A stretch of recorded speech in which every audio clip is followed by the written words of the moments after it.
Irfan bhai, here is sound in the background. Will you be able to mute it? Yes, sir. Yes. Sound in the background means on my PPT itself.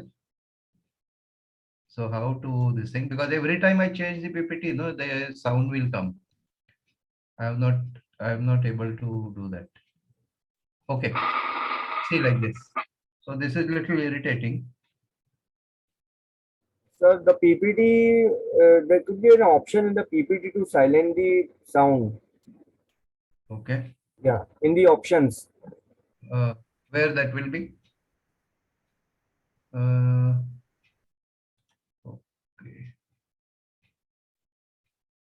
Otherwise, students will keep on getting that sound. Just ordinary option. Sir, I think it will be in animations. Ah, it is animated. Yes. Okay. So at least I will keep little listening, sound little less. So students, good morning and welcome for the fifth lecture on current shipping environment. Last two lectures we have made for the shipping practice,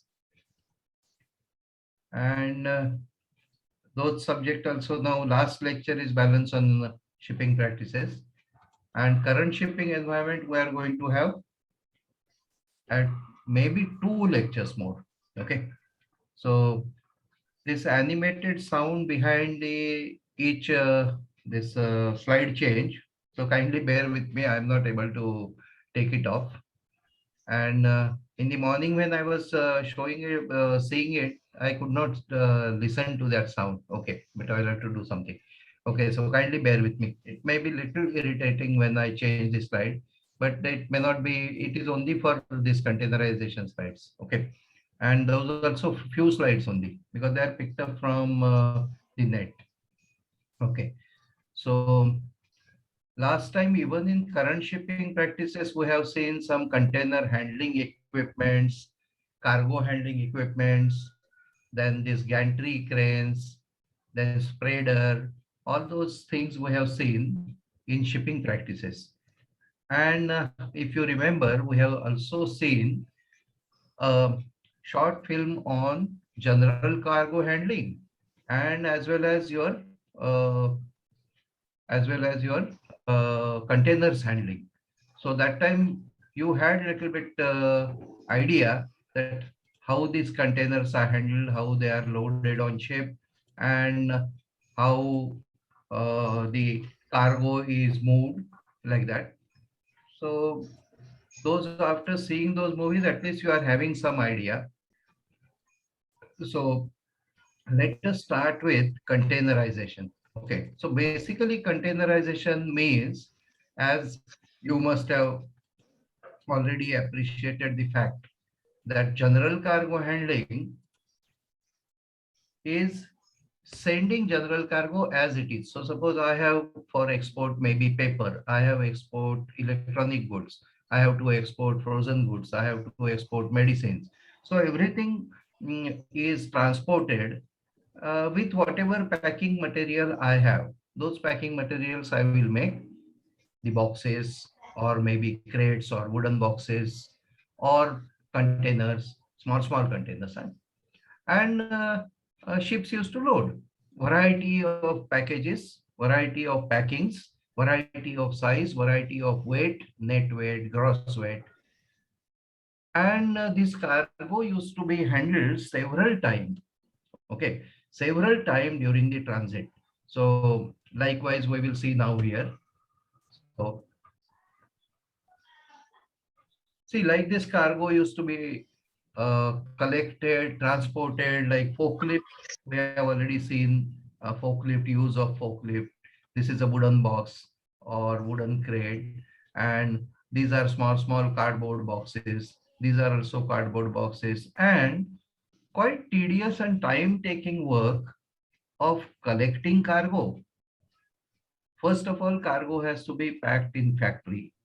From factory to docks, where ships will be working, or port, the cargo will come.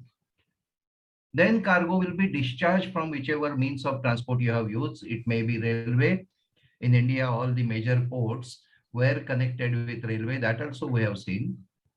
And those railway wagons you will discharge the cargo in port first. So first handling in factory, second handling in port. Again, port has to take the custody of the cargo and safeguard the cargo. And thereafter, whenever ship comes, again third handling from the ports, warehouses to jetty. Then fourth handling will be jetty to ship, loading the cargo, then stacking the cargo on ship. Then again, when ship reaches to, after taking beatings of the seas and rough weather, the ship will reach to its destination port, and there again cargo will be unstacked or taken out and again discharged by cranes, and it will be kept inside port. And after clearances, paperwork, paper formalities, the cargo will be loaded to trucks or the railways, whichever way the transportation is available, and then it will reach to customers. So several places cargo will be handled, the packages will be handled. And when you handle, say, many times, multiple times handling of the cargo starts getting damaged. The outer packages start getting damaged, they start getting torn, they are subjected to getting wet, and they are also subjected for pilferage. Pilferage means cargo packages will be broken, and if anything valuable or anything useful, if you are exporting or importing, then those items will be missing also. So such type of cargo handling was there. And when this idea of stacking cargo into bigger box, which is called as container, which is made up of steel or iron. So these bigger boxes, you stack many number of boxes, which are small, small, small, small, stack them once in your factory, and then move this steel box on the ship or wherever transportation, railways, trucks, trailers, ship. And again on the other side, same process. And it is opened and received and opened rather by consignee. Consignee is receiver of the cargo. And he opens the way and sees the cargo the way shipper has packed with his own hands. So there is no question of multiple handling of those particular boxes. There is no question of any pilferage. There is no question of any rain damage or having wet cargo. And then cargo is reaching safe to the consignee. And with this boxes, one box of container, you can load as much as more than 25 tons of cargo. So huge amount of cargo is just loaded on ship within 1 minute. Within 1 minute, loaded or discharged within 1 minute. But same 25 tons of cargo to load and discharge, you would have taken few hours, definitely few hours, and not 1 minute. So cargo movement also has become very fast, and port stay of the ships are also less, and cargo now reaching from shipper to the customer, manufacturer to the end user in time bound manner. Okay, each and every word which I speak is very, very important, and you must understand the meaning or at least visualize the things. Okay, so this cargo delivery is in a time bound manner, which was never there with a general cargo. Why it was never there with general cargo? Because when general cargo is there, you had restriction, first of all, manual handling. Number two, whenever port will have, suppose, rains, then cargo had to be stopped. And those many hours or those many days when there will be rains or snowing, then you cannot load or discharge, you cannot carry out the cargo operations. Okay. So that is indefinite. Suppose ship comes to Mumbai port in month of July, then hardly cargo will be loaded during full day. And maybe 20 days, 25 days, ship will be there on the berth just for loading maybe 7,000-8,000 tons or maybe 3,000-4,000 tons. But with containers, we have seen in the film, and I have highlighted that the container operation, loading discharging operation was going on when the rains were on. So rain does not matter, snowing does not matter, and the cargo work progresses. That's why you can give fixed schedule for the ships, container ships, and cargo once it is packed and given to the uh, trailer or to railways, the cargo will reach on a definite date from point A to point B, from shipper to consign. So those many advantages, and with those advantages appreciating, this containerization process or progress was very fast. So we are going to just uh, study a little bit about the starting of containerization, from where it started, who is pioneer in this. So let us proceed. Okay. So uh, girls and boys and all the students, I hope you are able to listen to me very clearly, and even my PowerPoint presentation is also visible to you. Is it? Yes, sir. Yes? Yes, sir, loud and Yes, clear. sir. Yes, no? Okay. Yes. Okay. Thank you so much. Okay. So we will process. So bear with that sound. Cut, cut, cut, cut. Okay.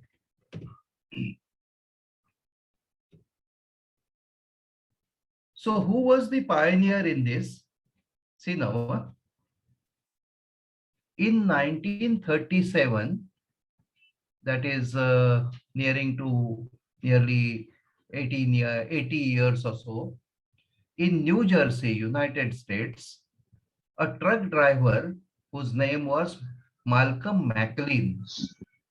Okay, so he was actually owning trucks as well as he was driving trucks also. Owner of the truck company as well as driver. So when he was delivering cargo in New Jersey docks, so cargo was going from shipper to docks. So one truck getting loaded from the shipper's manufacturing unit. So for loading truck, it may take few hours. Then coming to docks, again making truck empty, again few hours. Then again loading truck back, again few hours. So like that, the truck driver is idling at many places whenever cargo is loaded or discharged in his truck. So when he was idling, the gentleman called Malcolm McLean, so he came out with the idea that why not I have some box which I give it to the manufacturer, shipper, in his manufacturing unit. He keeps it ready for me. And whenever I go with truck, he just puts that box on my truck. I go to the port, immediately this box is removed. One more box I keep it with the port. Port will fill up that box and give it to me. So my time or truck's time is very less. So truck goes to the manufacturing unit, takes the box immediately within say 5-10 minutes, comes back to the port, gives one box, takes second box and goes back. So within one day or so, he could do maybe 2 trips, round trips from port to the manufacturing unit, or maybe one trip full, which he probably could not have done he was taking maybe 2 to 3 days. So he came out with this idea that why not construct a box? Okay. So, but to have this idea coming into practice, it took nearly 20 years because a truck owning company or truck driver cannot make this container and give this idea in market and have it happen. Okay, so there were no takers for this idea because you require funds. Okay, so this Malcolm McLean, he first box he has done himself with his own funding. He borrowed money and he has done that box, and he gave one box to shipper, one box to the port, and that is how he started. His truck started going up and down every day, maybe two trips, 3 trips, whereas other trucks or other cargo was moving very, very slow. And this when in 1937 he got this idea. 1969, Malcolm McLean retired as multimillionaire. Okay, so how did this happen? That this process I have already explained you, so I will not waste time on this. The how you are doing stuffing, how you are sealing the box, how it is going to the port, and how it is loaded on ship. So I will not spend much time on that. Okay, so here also I will not spend much time. Here also you are already familiar with this. Okay. In meantime, let us see. Indian Railways also, okay, Indian Railways also had introduced containers in 1966. So railways were transporting containers. Our Indian Railways, our own Indian Railway had started containers on the railways. Okay. And this was started way back in 1966. But we could not progress it much beyond our country. So railways were giving the box to the manufacturers and getting it stuffed and putting it on railway. But this could not go global. But whereas from US originated idea by Malcolm McLean was global. So let's see how it was global because see, Indian Railways, what they have done, Indian Railway container service, freight forwarding, popularity, and revenue generation. So this was also a successful idea, but the services were only confined to inland transportation only. Means within India, this idea was successful and we were doing that. Okay. But when this US idea came of this containerization, then US started manufacturing containers, started transporting in USA, started putting them on ships, started putting them on railways, started putting them on trucks, and this became very popular. And with the ship transportation, they started exporting these containers to Europe. And Europe and US, lot of trade. So Europeans also got caught with this idea, and Europe picked up this containerization along with US, and Europe US started having maximum cargo export import through containers. Okay. Now once Europe and America started doing this containerization, containerized cargo, world had to follow. So the wave came up to India, and then initially what started, Europe and America, they started saying that if you want to export cargo or if you want to import cargo, we will send you through containers only. Or you should send this cargo by container only, not as break bulk. Okay, that cargo which is sent loose or with small, small packages is called as break bulk cargo. So Indian ports also had to gear up for such containerization. So main difficulty was one container, weight of one container as I mentioned, more than 25 tons loaded container. So cargo handling equipments had to be immediately upgraded and new technology had to be brought into ports, and which was not easy, which was very expensive. And the modification of ports also was very expensive, or probably it was not possible for the ports which were constructed in 1870. So British people had constructed those ports. So modernization for containerization was not immediately possible. Okay. So let us see now one by one. Concept of ocean going containers was introduced in India for the first time in 1968 in a seminar jointly by INSA. INSA is Indian National Ship Owners Association, Director General of Shipping, DG Shipping, Shipping Corporation of India, SCI, and All India Shippers Council. So they had seminar, and this containerization was started. So let us see now further.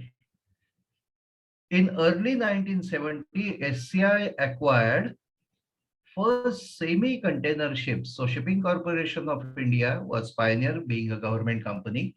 So they acquired ships which could carry containers as well as they were suitable for general cargo. So those are called as semi-container ships, or container-oriented ship also word was used that time. Okay. Other shipping companies like India Steamship Navigation and India Steamship Company. So this is ISS, followed the steps of SCI. Okay.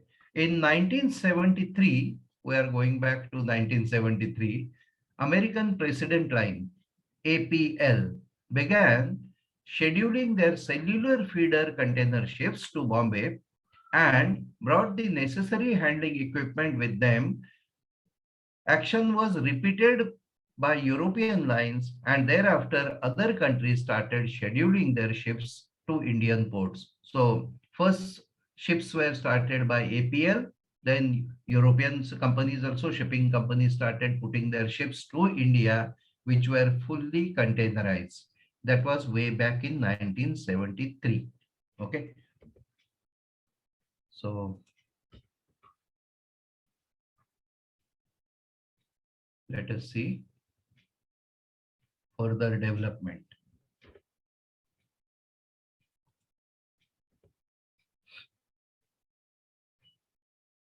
Further, India started adopting this containerization program for its ports. Those are major ports which were from the our independence time, from 1947 onwards, which were mainly built by British people.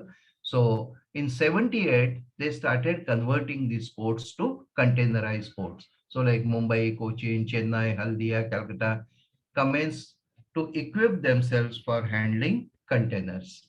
Okay. Shippers and consignee also responded to these opportunities and benefits of containerization. So benefits of containerization, I have already explained you what is the benefit and why it became very popular. Okay.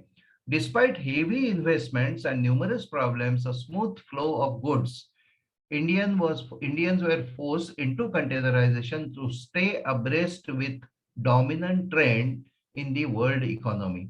So US and Europe and all other developed countries outside India, means in the world, they started accepting cargo only by containers. So we had no choice other than that. And therefore, in 1989, fully containerized, only container terminal was developed, which is JNPT, Jawaharlal Nehru Port Trust, Nhava Sheva. So that was developed as only fully containerized port, only designed for containers.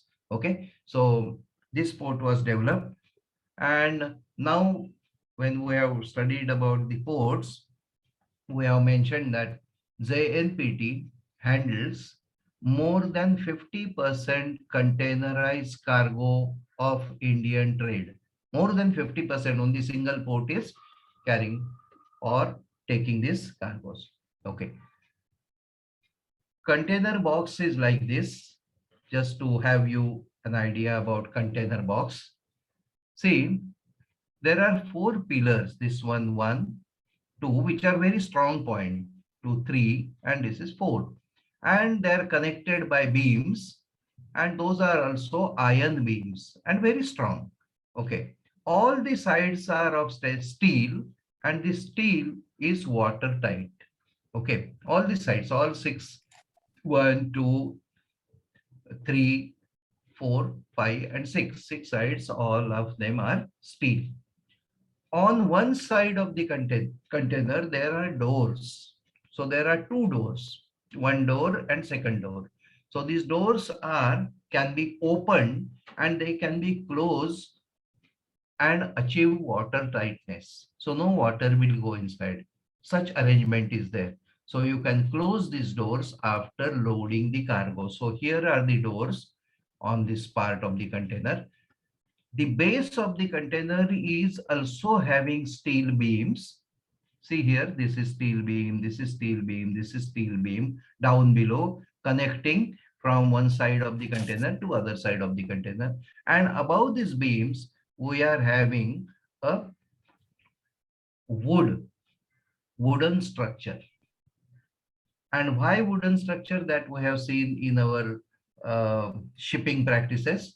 So wooden structure is required so that cargo does not shift from one place to other place during the passage. At the same time, you can do choking of the cargo or blocking of the cargo with other wood, because one wood you keep on top and nail it down with the base and seal or lash this cargo at one place. Okay, so these are the doors. So what you do, you can put cargo by forklift here, then you can stack it and arrange it nicely and come up to end, load this full container to its maximum weight and the volume, utilize it, and then close the doors, and then you can put your own lock.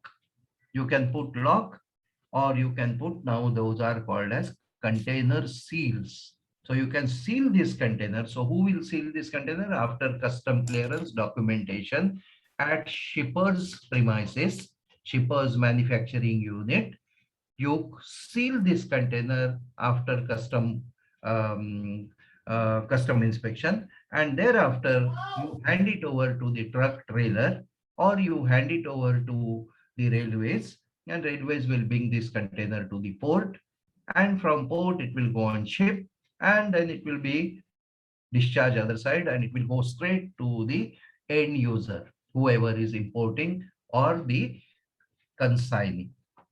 So this container is manufactured in two sizes. So one size is 20 foot long, other size is 40 foot long, breadth and height. So this is the height of the container, this is height of the container, and breadth of the container, this is breadth of the container, or this is breadth of the container.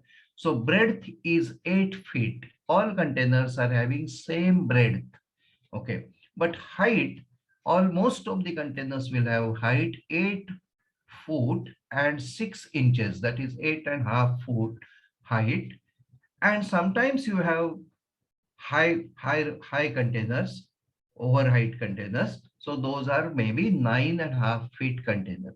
Okay, so this is standard size is 20 foot long, 8 foot wide, and 8.5 foot height.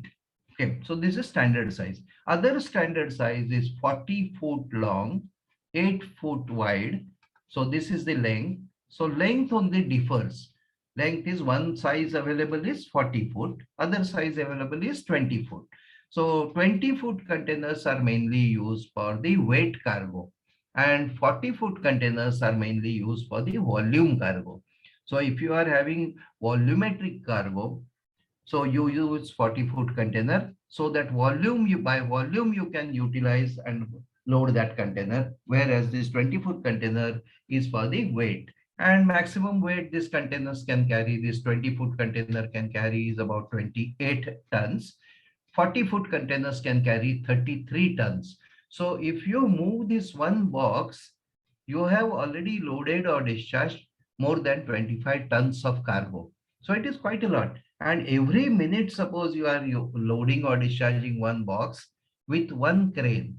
And suppose such 4 5 cranes are working. So suppose 4 cranes are working, every minute you can load or discharge more than 100 tons of cargo. Every minute, we are talking. We are not talking every hour. Every minute, more than 100 tons. 1 ton is 1000 kg. Okay. This box now, it can be stacked one above the other because this is made so strong, and it can be stacked one above the other. Box is made watertight. Box is having sealing arrangement. So container seals are put. Seal numbers are noted on the document. So nobody can change this. If somebody changes, then you will have the proof that somebody has tampered with the seal. And seal can be broken or cut by the consignee. Okay. Now these boxes can be kept from this. These are called as the end shoes of the container here. These are very, very strong points. And with these strong points, you can pick up this container by lifting from this point, number 1, number 2, number 3, and number 4. 4 points, you can pick up this container, pick up that weight of 25 tons, and load or discharge this container by using spreader and the gantry crane in ports. Okay, so this is just to give you idea about the box. Box is also empty box weight of the 20-foot container is about 2.2 tons. So 2200 kgs. 2200 kgs is weight of the empty box. Okay, so what becomes essential now? This box has to be inspected before loading. That box does not have any damage. Box is clean. Box is not having any insects, all those type of things. So that has to be checked. Container has to be cleaned. Container has to be made ready for loading, and then you load this container. Now, as we are having ships, different cargo can be loaded on different ships. Like suppose you are having liquid bulk, like oil cargo, products cargo, chemical cargo, you require to have tankers. So same way, these containers are designed to have accommodate different type of cargo. Now let us see this 20-foot box. Instead of having the sides and water tightness, you can fit one tank here. The tank is fitted inside this container, which can carry the liquid. So liquid cargoes also can be carried in container. Those will be called as tank containers. So liquid cargo, liquid chemicals, liquid medicines, those also can be exported. But size of the basic container will be same. Inside that there will be a tank, and that will be called as tank container. Then you can fit refrigerated machinery at one end. This side is the door, other side you can put refrigerated machinery. You can make entire container insulated, and refrigerated machinery can keep the temperature from -30 to maybe +20, whatever. Okay, so those temperatures can be set, and then you can export refrigerated cargo, export or import refrigerated cargo, which can be vegetables, fruits, or medicines, meat, fish, all those type of cargoes can be exported. And we have seen in that film that several containers with refrigeration units were loaded on deck, and you can monitor the temperature. Each container can be plugged in on the transporting vehicle. Like suppose truck is transporting this container, truck will have a socket, and there you insert this, and supply can be given, and temperature is maintained from the factory, from wherever these refrigerated goods are coming up to the receiver's end. Okay, so that is how the containers are done. Okay, so these many types of containers are there. There are 16 type of containers. See, and you can read yourself. There is no need that I should read this. You can read yourself. And another point, another thing to mention here, the manufacturers of the goods, they have also started manufacturing goods which will be fitting into this standard size of container, like 20 feet, 8 feet, and 8.5 feet. Okay, so standard size containers to fit inside that, the manufacturers are making sure that the box size, suppose 8 feet. So suppose you make box size of your packing 1 foot, 1 foot, 1 foot. So 8 boxes can go and there will be no broken stowage. Broken stowage means lose space. So you will not lose any space. If you are manufacturing a machinery, manufacturing a plant, manufacturing a spare part, manufacturing a vehicle, all those will be which will be fitting into container and there will be no protruding out something. So such type of things are also done to make that cargo suitable for the containers. And these container sizes are world over standardized. Okay, world over standardized. Further to mention, the containers are your, we are mentioning always size as 20 feet or 40 feet. Those sizes we are mentioning. And we are not saying it as meters, meter cube, meter. We are not using that. And why it is so? Because the pioneer or origin of these containers is United States. And United States, they are using empirical system of the units, and US, they are using feet and inches. They are not using meters and centimeters.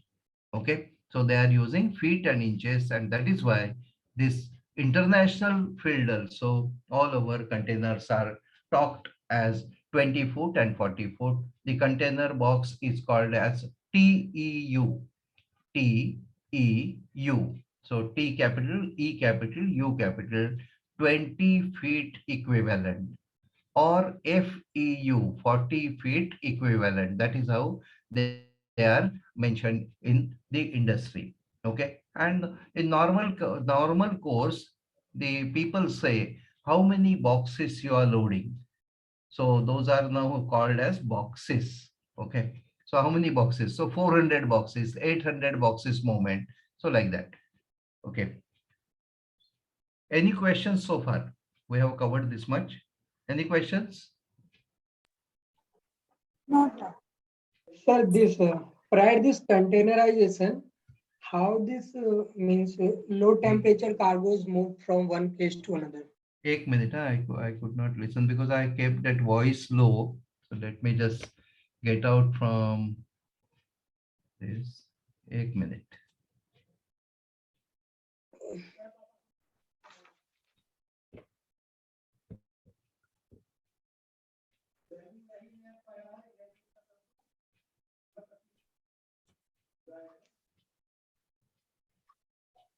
Sir, the speaker symbol. Yes. Yes, I know. I know, I just. Yes, now you can. Yes, sir. Sir, Somebody- prior containerization, how Yes. the low temperature means the cargo which require low temperatures move from one place to another. Just now I mentioned that this cargo is this containerized cargo. You are having a refrigeration machinery and plug and socket. So they are plugged, which whoever is transporting it is his duty to supply, to provide supply for the fridge. Fridge means refrigeration also we are having compressor, no, at home. Yes, So sir. if you bring a fridge at home and you do not plug in, what will happen? If you are having fridge at home, It will understand be equivalent to a normal cupboard. what is that? If the fridge is not plugged in, then it will be equivalent to a normal cupboard. Normal container. So you have to plug in, and all the people who are transporting, whoever is providing transportation like railways or your trailers, ships, ports, they have to plug in container whichever is temperature controlled container. So that facility is there in ports also, on trucks also, on ships also, and in railways also. Understood? And this temperature graph is maintained, so you know from which point to which point temperature was not maintained. So they are responsible, and it can be crores of damages. Hello, sir. Sir, Vikas Kumar here. Yes, please. Actually, I don't understand the swap body and intermediate block shift container, sir. No, I could not get your question. Sir, I don't understand swap bodies container and the intermediate block shift containers. Okay, you can learn more thing about this containers from the net also, no problem. It is available information. Okay, swap bodies containers. No, now you are having more and more containers also, like folding type containers. Okay, so that also we will discuss little bit. So there are different purpose for different containers. So we are not going into the details like flat rack containers, open top container, side open container, double door container. So we are not going into each one of that. Okay. No, sir. And if you are interested, you can. Most of container I already see because I am transported area. So most of container I see. I don't see only swap bodies and intermediate block shift. You can get that information from net. No problem. Okay. Thank you. And sir, one more thing. When we are saying general cargo, so general cargo means bulk cargo or the cargo which does not require any temperature, means they can be transported and normally. No, that is not the what is term used for general cargo. General cargo means different types of cargo means you see around your room wherever you are sitting. Each and everything is general cargo, and each and everything can be transported, and it is cargo. It necessarily does not mean that it is non-refrigerated. Okay. Okay, all cargos are called as general cargo. Means earlier days they used to have general cargo ships. Okay, so general cargo means variety of cargo they will accommodate. It may be packed bulk like grain. Grain is transported in bags, so that is also accommodated. Or it may be cardboard boxes, it may be wooden boxes, it may be some other type of packing, it may be drums. All this cargo is called as general cargo, or other name for that cargo is break bulk. Okay, sir. Okay. Now this is a container cargo, 20 foot, 40 foot. We have already discussed. Okay. Let us see further quickly. Okay. Each container will be having number. Okay. A unique number which can be identified universally, or it can be identified on IT. IT means you can enter the number and where your container that can be located. So ship also, when container is loaded, it can be pinpointed where your container is located, where your container is stored. In shipping language, we call it as where your container is stored. And this is achieved by having bay, row, and tier.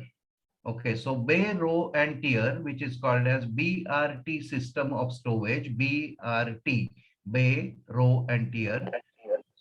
So bays are means you need not understand the entire thing, because this will be covered somewhere else also in some other topic. Okay, so we are just understanding that each container can be pinpointed where my container is by this bay, row, tier system. So bays are like, this is one bay, 2 bay, 3 bay, 4 bay, like length. And this is length of the ship. So across the length, they are called as bays, stacks of the container. Okay. And these are called as rows. Rows are from starboard side of the ship to port side of the ship. They are called as rows. Center line row is given number 00. Starboard side rows are given 1, 3, odd numbers, and port side are given even numbers 2, 4, 6, 8, like that. Okay, so those are rows. And then tiers, you understand, normal tier. So this is the first tier, second tier, third tier, fourth tier. But the numbering system is little different. This is numbered 2, 4, 6, 8. So this is bottommost container on the ship, which is called as 02. This is tier number is called as 02. And there will be one number which will come, which will give you bay number. row number and tier number. So 8 numbers will be given to the stowage of the container on board the ship, and you will have these containers pinpointed on ship. Okay, this is the bay plan. Bay plan means in one tier where all the containers are. So that is given here. So this is in one bay. Okay, and this is on deck container. On deck means they are not under deck, they are open to weather. These containers are open to weather. In case it rains, they will get wet from outside, but inside cargo will be safe. Any sea water coming on the ship, spray or waves, they will be facing that. Okay, sea water, snowing, and these are under deck containers. These are containers which are going into those sail guides and slots, and they are loaded under deck. So they are totally secured, because here there is a watertight cover here, which we have seen other day in the film, that it is opened by gantry crane, it is closed by gantry crane, so on and so forth. Okay, so this is how the stowage. In case I think some topic, some subject, I think second year, you are having this details of this BRT system, how this is identified. Okay, so I do not want to spend much time on this BRT system. Little difficult to understand, but once you understand, it is easy. Okay. Liner trade and multimodal transport, second year. Yes, yes, in that paper. So there is a separate subject itself, but I'm just giving you that idea. So now from forward, if you see, this is the forward part of the ship, and this is number 1 bay, 3 bay, 5 bay, 7 bay, like that. Those are bays. These are row. This is center row, 1 row, 3, 5, 7, up to down. Okay. And then these are tiers. This is the topmost tier. Tier is a very common term which we are using. That is same tier. Okay. So this is topmost tier. This is second last top tier. Then this is the third last. Like that, tiers are there, and they are given specific numbers. Okay. For manufacturing of containers, you are having this International Convention for Safe Carriage of Containers 1972. So carrying of containers by railway, by trucks, by ships, manufacturing of containers, strength of containers, lifting of containers, lashing of containers, all points are given in this convention. Okay, so this convention is talking about the container, and it is very popularly known as CSC. CSC, Sierra Charlie, Sierra Charlie. Okay, so International Convention for Safe Carriage of Containers 1972. Okay. And each container will be having this plate as per mandatory requirement. This is compulsory for all of the manufacturers of container to put this plate, that is CSC safety approval. So safety approval is the date of manufacture, identification, gross mass, allowable stack. All this information will be on the container given. Although most of the information is standardized. Okay. Okay. Sir, what is LBS? Which one?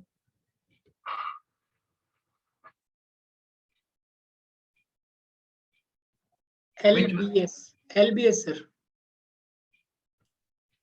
LBS is pounds.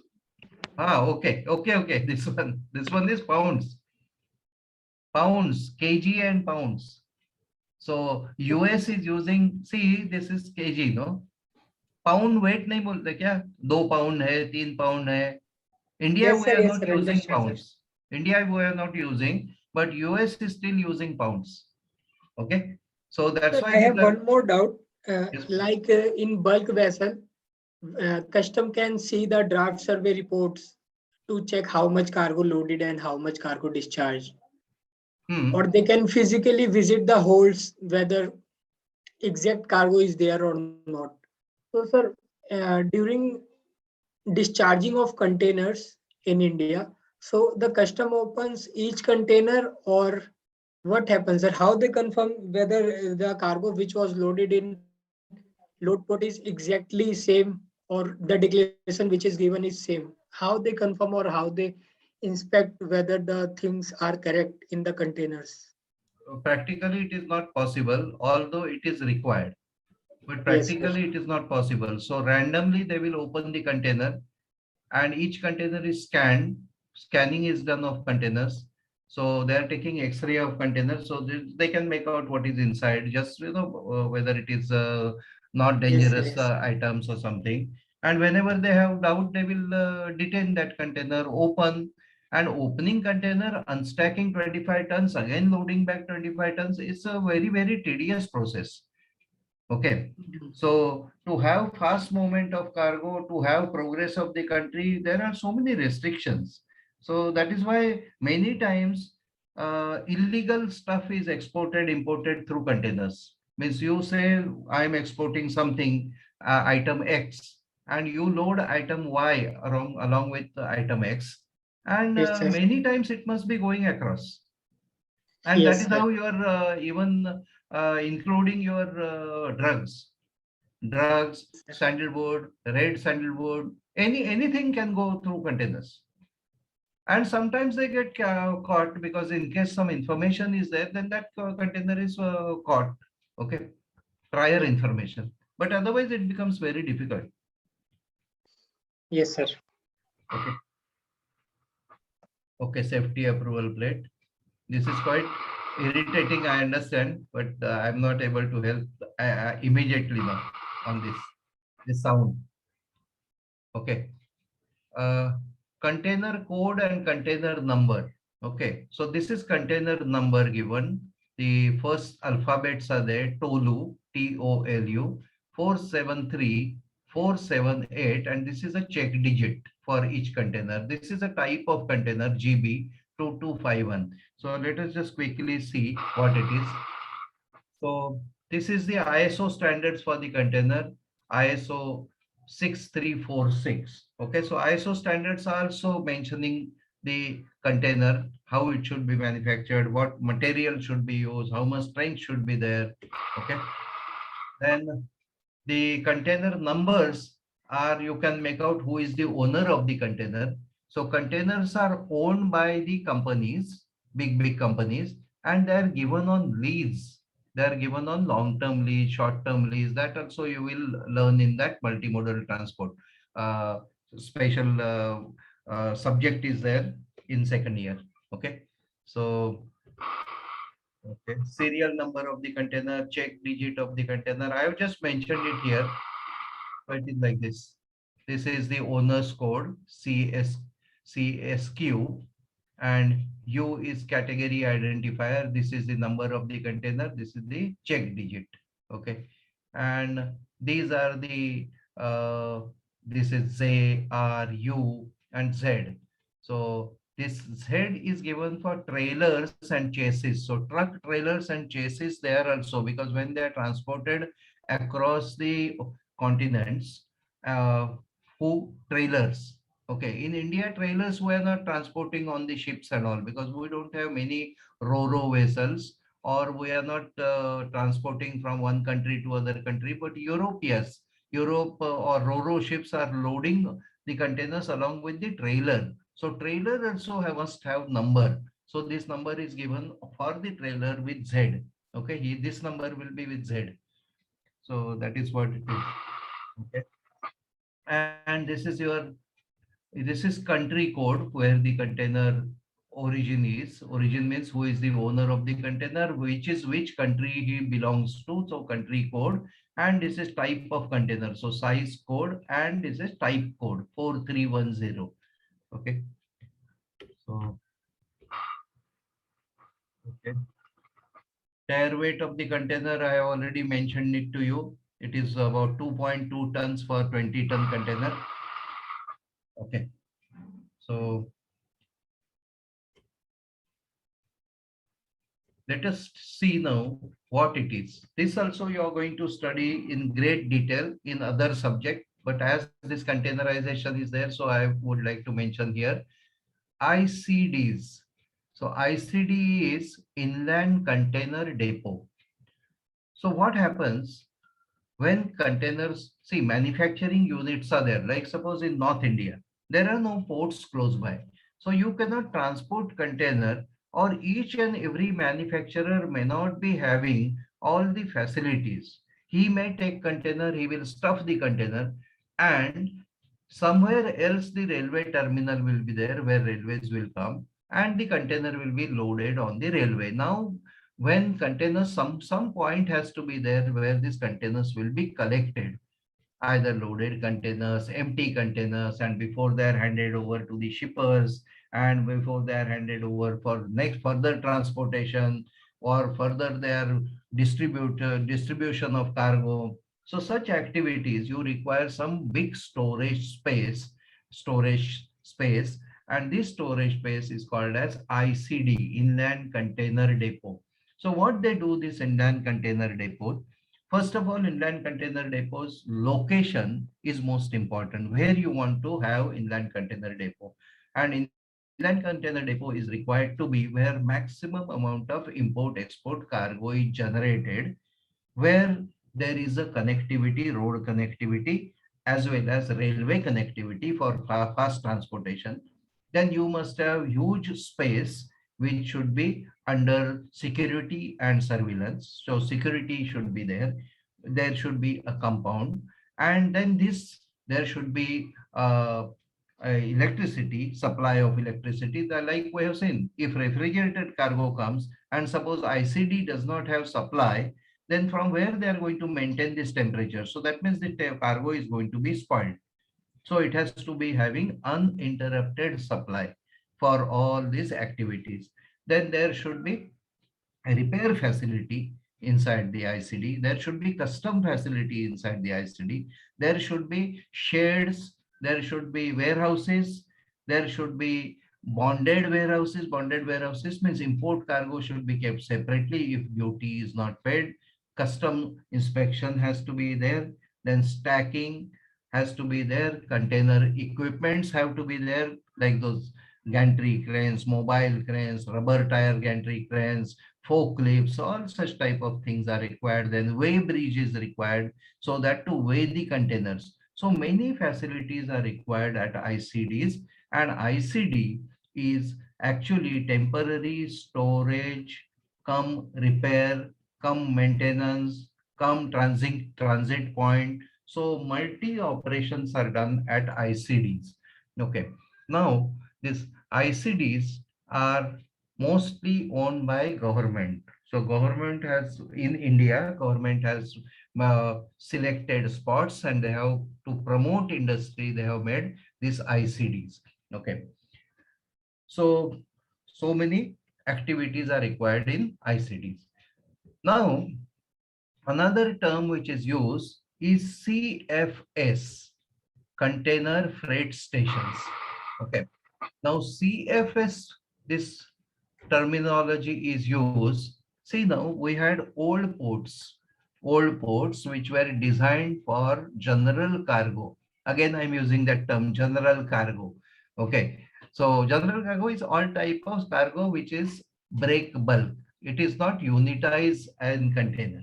Okay. So now when cargo is coming in, you cannot, so like city like Bombay and the port of Mumbai, which is old port constructed in 1870.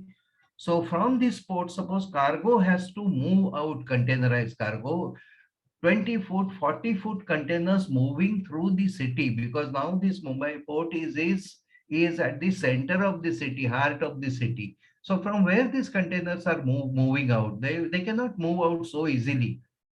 So there are big constraints. So what people started doing when the NPT was under development, people started doing, bring break bulk inside the port, stack it inside the container inside the port itself. Then space was not sufficient to do such activities. So what they have done, they separated one section as container freight station within the port, so that you can bring some cargo inside, put it inside the containers, have all this facility, inspection of the container, survey of the container, custom clearance, packing, sealing, stuffing, and then you put for export. So those are called as CFS. So CFS and ICD, ICDs are hinterland. Hinterland means far away. Far away means away from the port. And CFS are close to port. But both are more or less doing same work. Okay, more or less doing same work. CFS may be having a small unit, but ICDs are huge. ICDs can have huge area and they can accommodate several number of containers. Okay, so this is only difference. So many times in various topics or various your subjects, you have this difference between ICD and CFS. Even in current shipping environment also, sometimes we are asking this, the ICD and CFS difference. Okay, or maybe 5 points, 5 marks note on ICD, 5 marks note on CFS. But in multimodal transport, it is also, this subject is also taken in a full length and in more detail. Okay.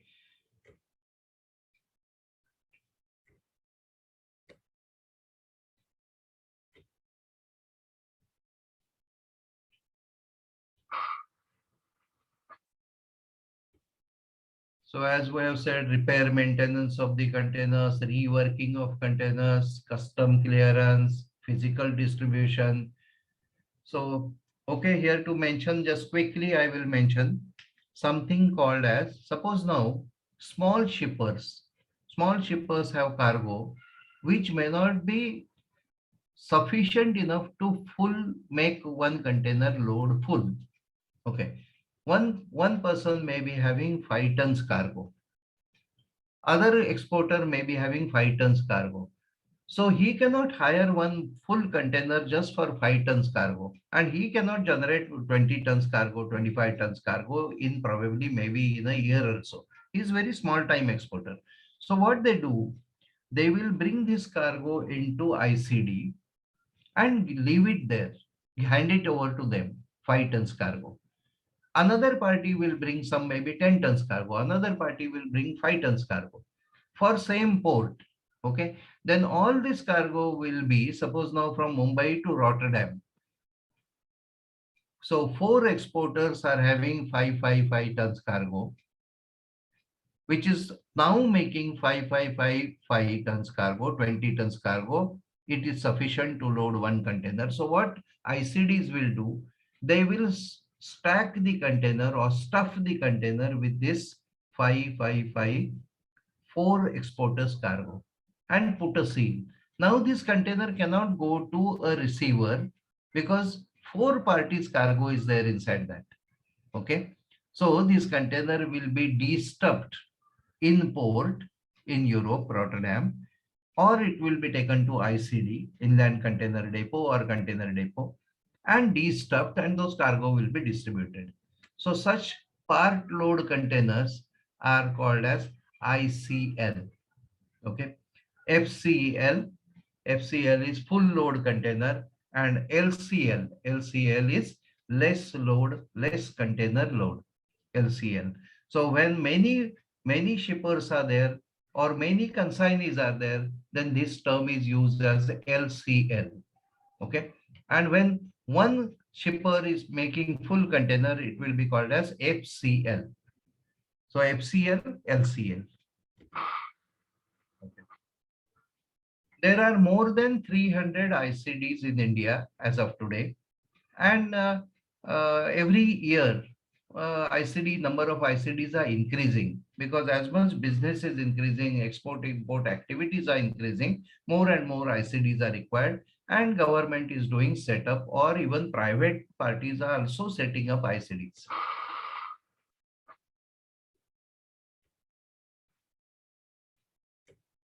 Railways, Indian Railways is playing major role for transportation of these containers and setting up of these ICDs. Okay, because most of the containers which are moved from the port to hinterland is done by railways. So that is why the railways had this company, which is called as CONCOR, Container Corporation of India. So this is owned by Indian Railways, or this is originated or coming out as a branch of Indian Railways, which is called as Concor. And presently Concor government is wanting to privatize it fully, not that they want to sell few shares. Concor, they want to privatize it fully so that the progress can be very fast.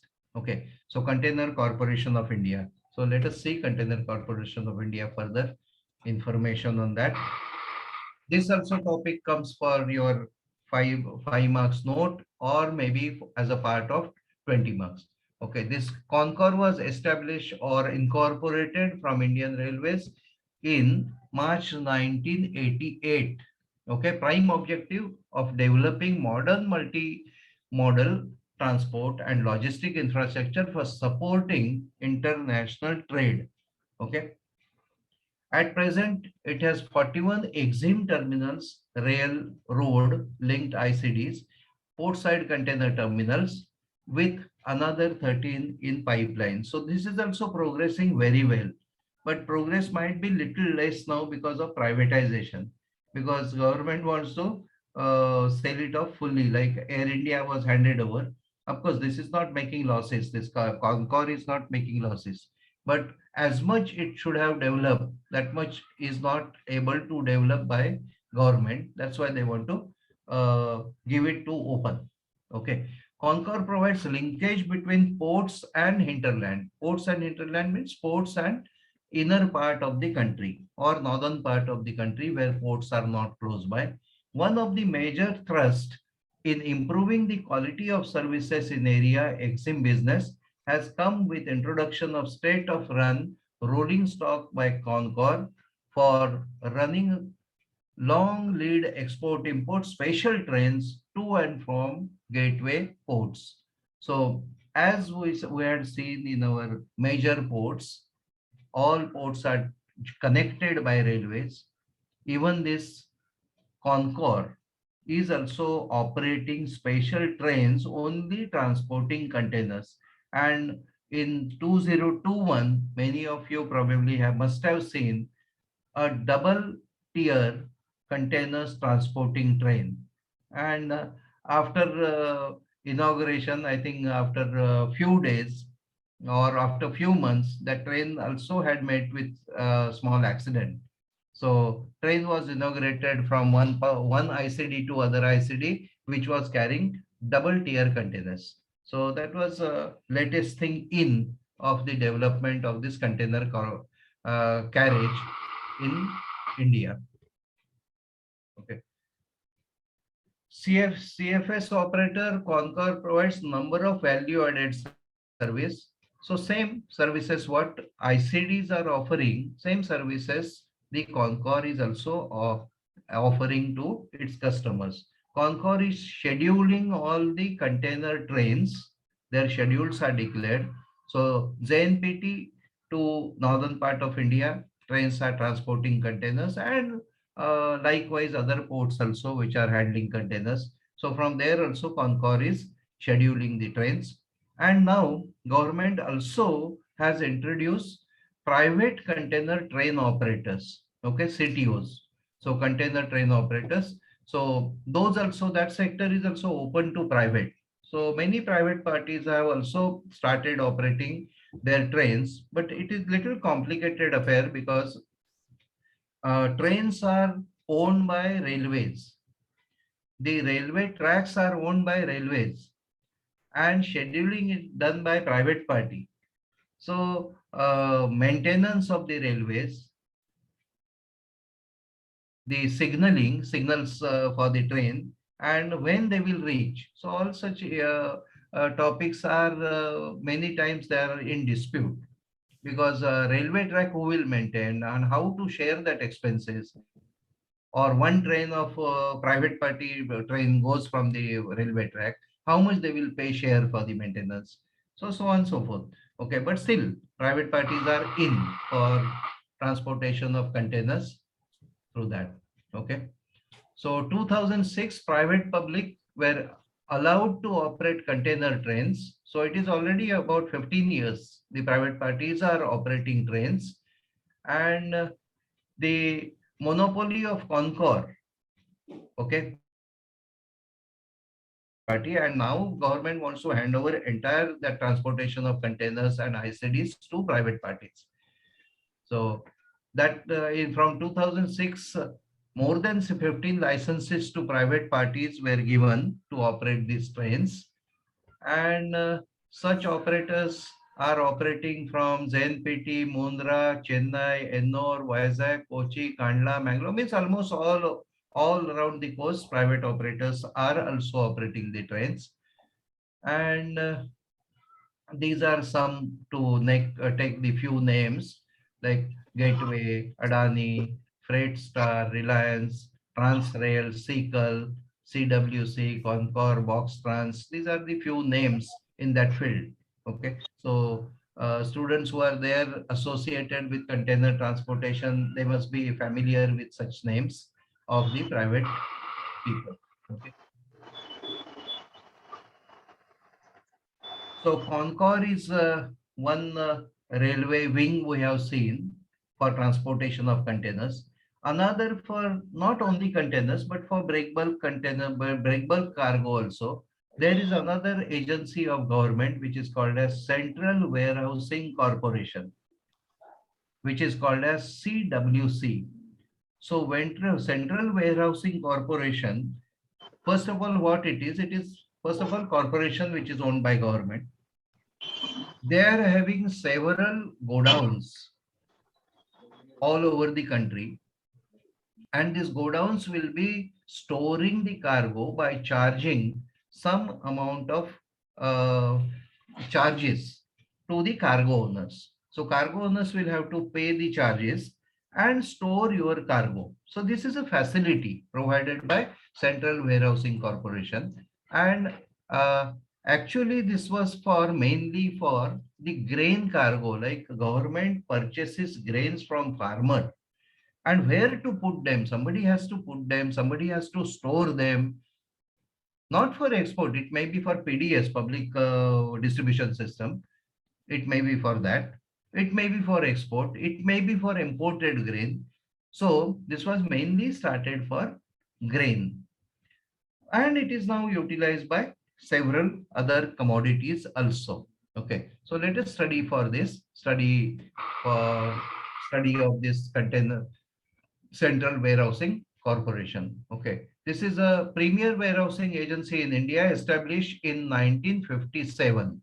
Okay, CWC is operating more than 464 warehouses across the country, and about 10.8 million tons of cargo is stored into CWC godowns. In Mumbai, means so many of the students must be from Mumbai, I suppose so. So you are having one CWC go down at Shivdi in Mumbai city, and another go down is at Kalamboli in New Bombay. Okay, so these two go downs are there of CWC. So basically how they operate, okay, it is similar to like ICD, but these are not specialized for container operations. These are specialized for all type of cargo storage. So they will have huge space which is having compound, which is having security, which is having warehouses, which is having open storage area, which is having custom bonded area, which is having custom facility, which is having insurance for entire cargo. So suppose I import, okay, I import suppose 10,000 kg of goods, or I buy 20,000 kg of goods. So export import leave aside, I have suppose 10 tons of goods with me, but in my factory I do not have space to keep it. This is raw material. So what I do, I require every month only 1,000 kg of goods. So 9,000 kg I keep it in central CWC warehouse. I pay them some charges, rental charges for the space. They will provide me what? They will provide me security. They will provide me safety against all the fire, thieves, rain, water, all those things. They will provide me insurance, and they will charge me for that. Okay. So my raw material I have purchased and kept it there. Every month I will go there. and maybe pick up 1000 kg, 1 ton of material I will pick up for my business. Okay, this is just example. So one ton is a very small amount, but this is how people do it. So you will keep it there, temporary storage of the material, and you keep on utilizing. Same thing happens with the export cargo also. You have export cargo manufactured, and you are not having any customer. You don't have space in your factory, so you keep it in warehouse, and you purchase that space maybe for 1 year, maybe for 2 years, and then you have this payment, and which is insured, which is secured, and you are safe. You are taking that facility of this storage of this cargo. Okay, now what is this bonded items? Okay, now this you must understand a little bit, so listen to me carefully. See, i import I import, suppose 100 kg of cargo. Okay, I'm giving small example only, 100 kg of cargo. I have to pay custom duty on that. So I do not have so much amount of money to pay custom duty at one go. So what I do, I keep this cargo in CWC godown in bonded warehouse. There is a separate section which is called bonded warehouse. So I keep this 100 kg of stuff in bonded warehouse, which is under custom seal. So this seal, this bonded warehouse, you cannot open without custom presence.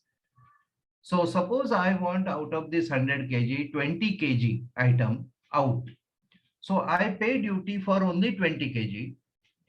I take custom officer with me. I go to bonded warehouse, open bonded warehouse with customs, and then I take 20 kg out from there, from the CWC, and then I take it to my factory for my uses.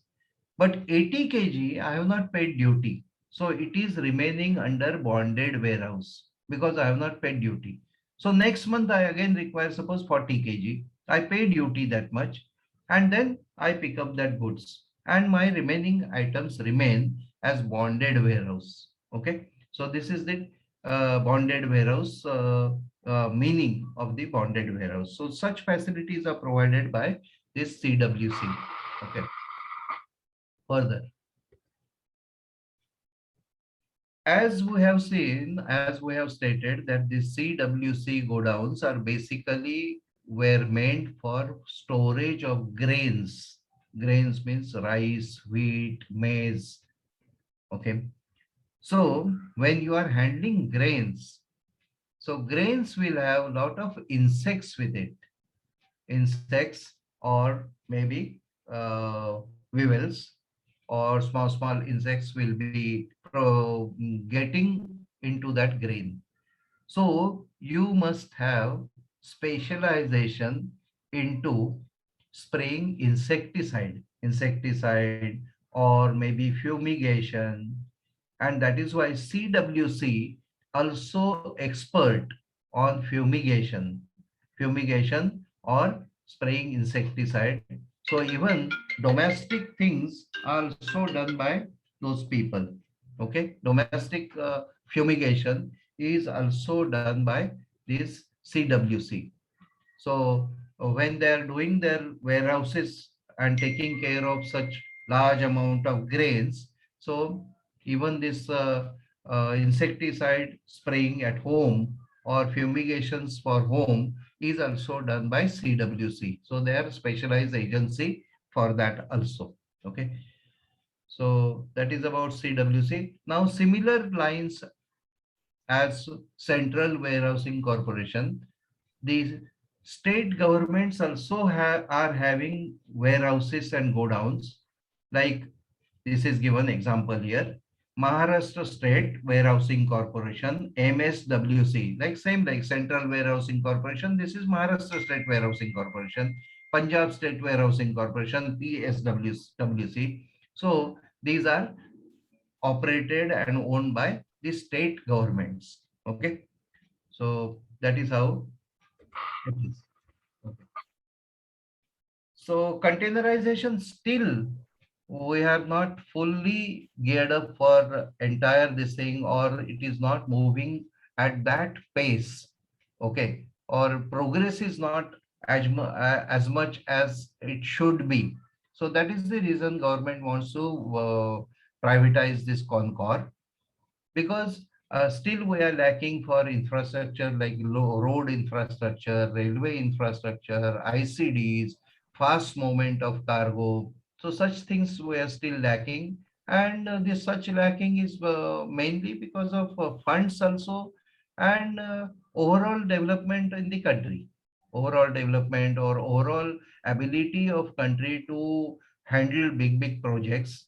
So that also matters. Okay. So that is how we are having slow progress on this containerization. Okay, because roads also have to be designed which can take such 20-ton, 30-ton trailers, and they should be having no potholes. If potholes are there, then immediately all this, even trucks which are moving on these roads, they slow down, and the transportation or taking these goods from one place to other place becomes slow. Okay, so you have to have large funds available, and a less amount of corruption should be there, so that these projects are taken up in a faster way. Okay, so, and of course, this is a common problem in India. We are having lack of coordination. Lack of coordination means within governmental departments also, we are having lack of coordination.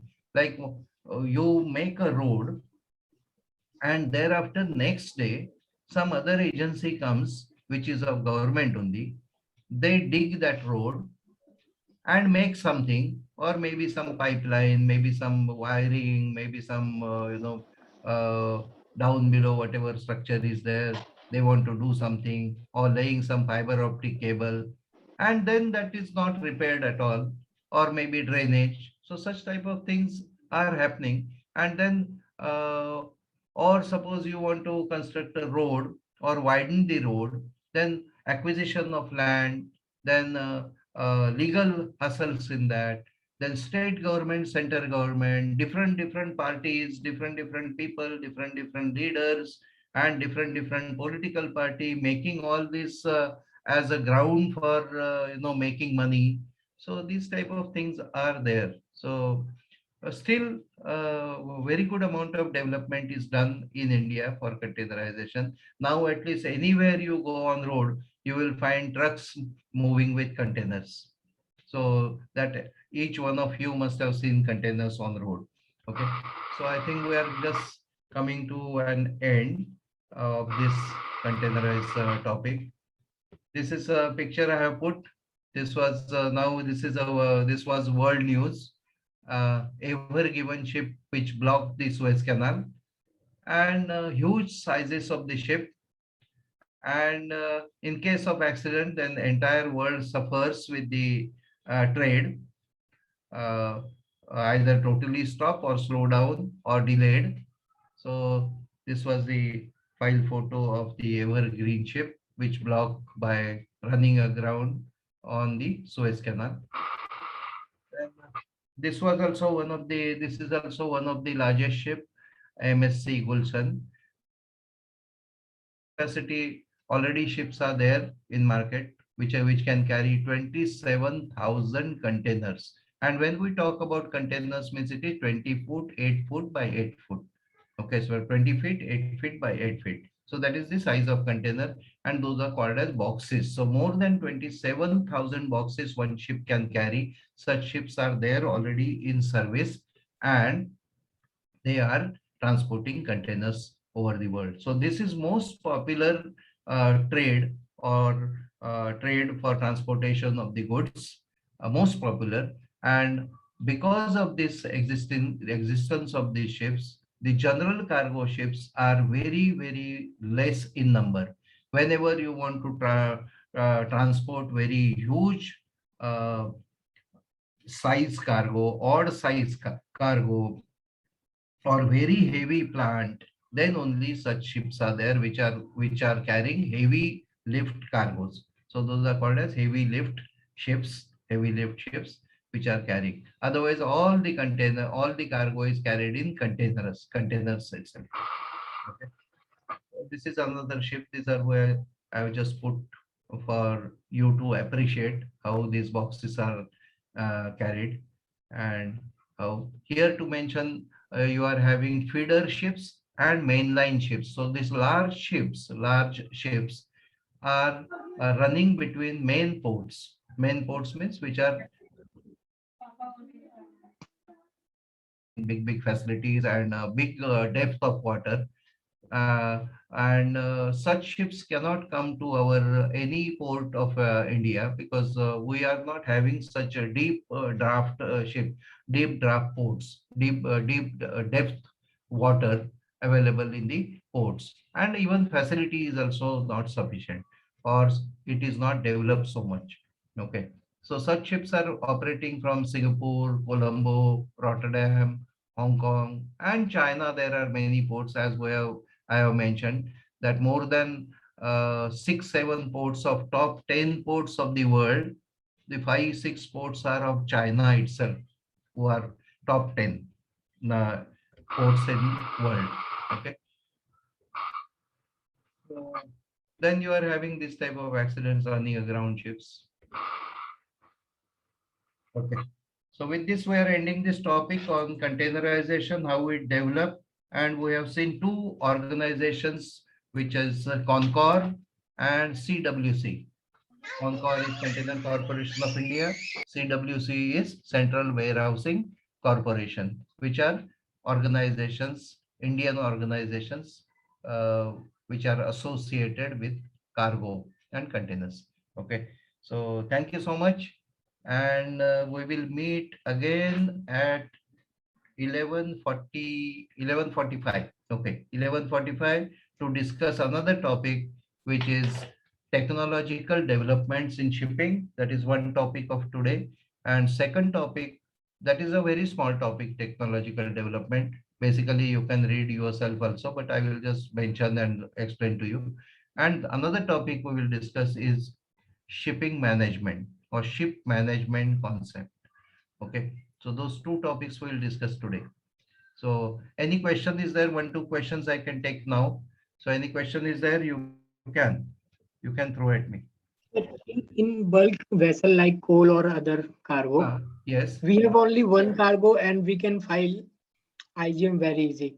yes, But in container vessel, each container is a shipment, sir, and in each container there are, I don't know, various type of cargos or various type of shippers.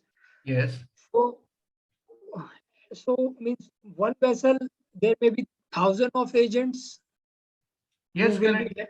So you can imagine, now we are talking about one container 25 tons. But when you are talking about 25 tons and maybe 100 kg different consignments, then how many documentation and how many bill of lading and how many other documentation is required? So that Yes, is sir. also a different thing. But that you cannot avoid, no? See, bulk is one commodity you are transporting, maybe 20,000 tons, 50,000 tons, 1 lakh tons, one commodity, single commodity. There is no separate parceling. So, sir, the IGM which is to file prior vessel arrival at port. So container wise IGM is to be filed, or the means the cargo wise means one container has some 10 commodities. So commodity wise IGM is No, no, filing, or container wise. Container will have stuffing list separately, packing list separate. So container wise.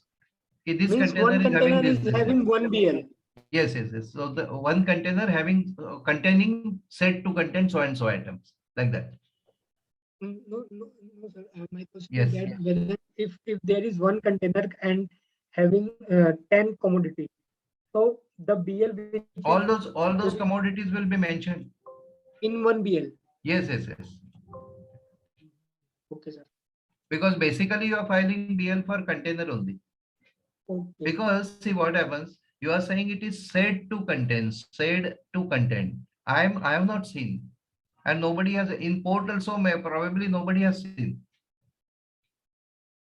The truck trailer has not seen what is inside. Ship has not seen what is inside. The discharge port probably has not seen, load port has not seen anything. Only one custom officer who had gone to ICD or who had gone to factory, he probably has seen 1-2 boxes. That's all.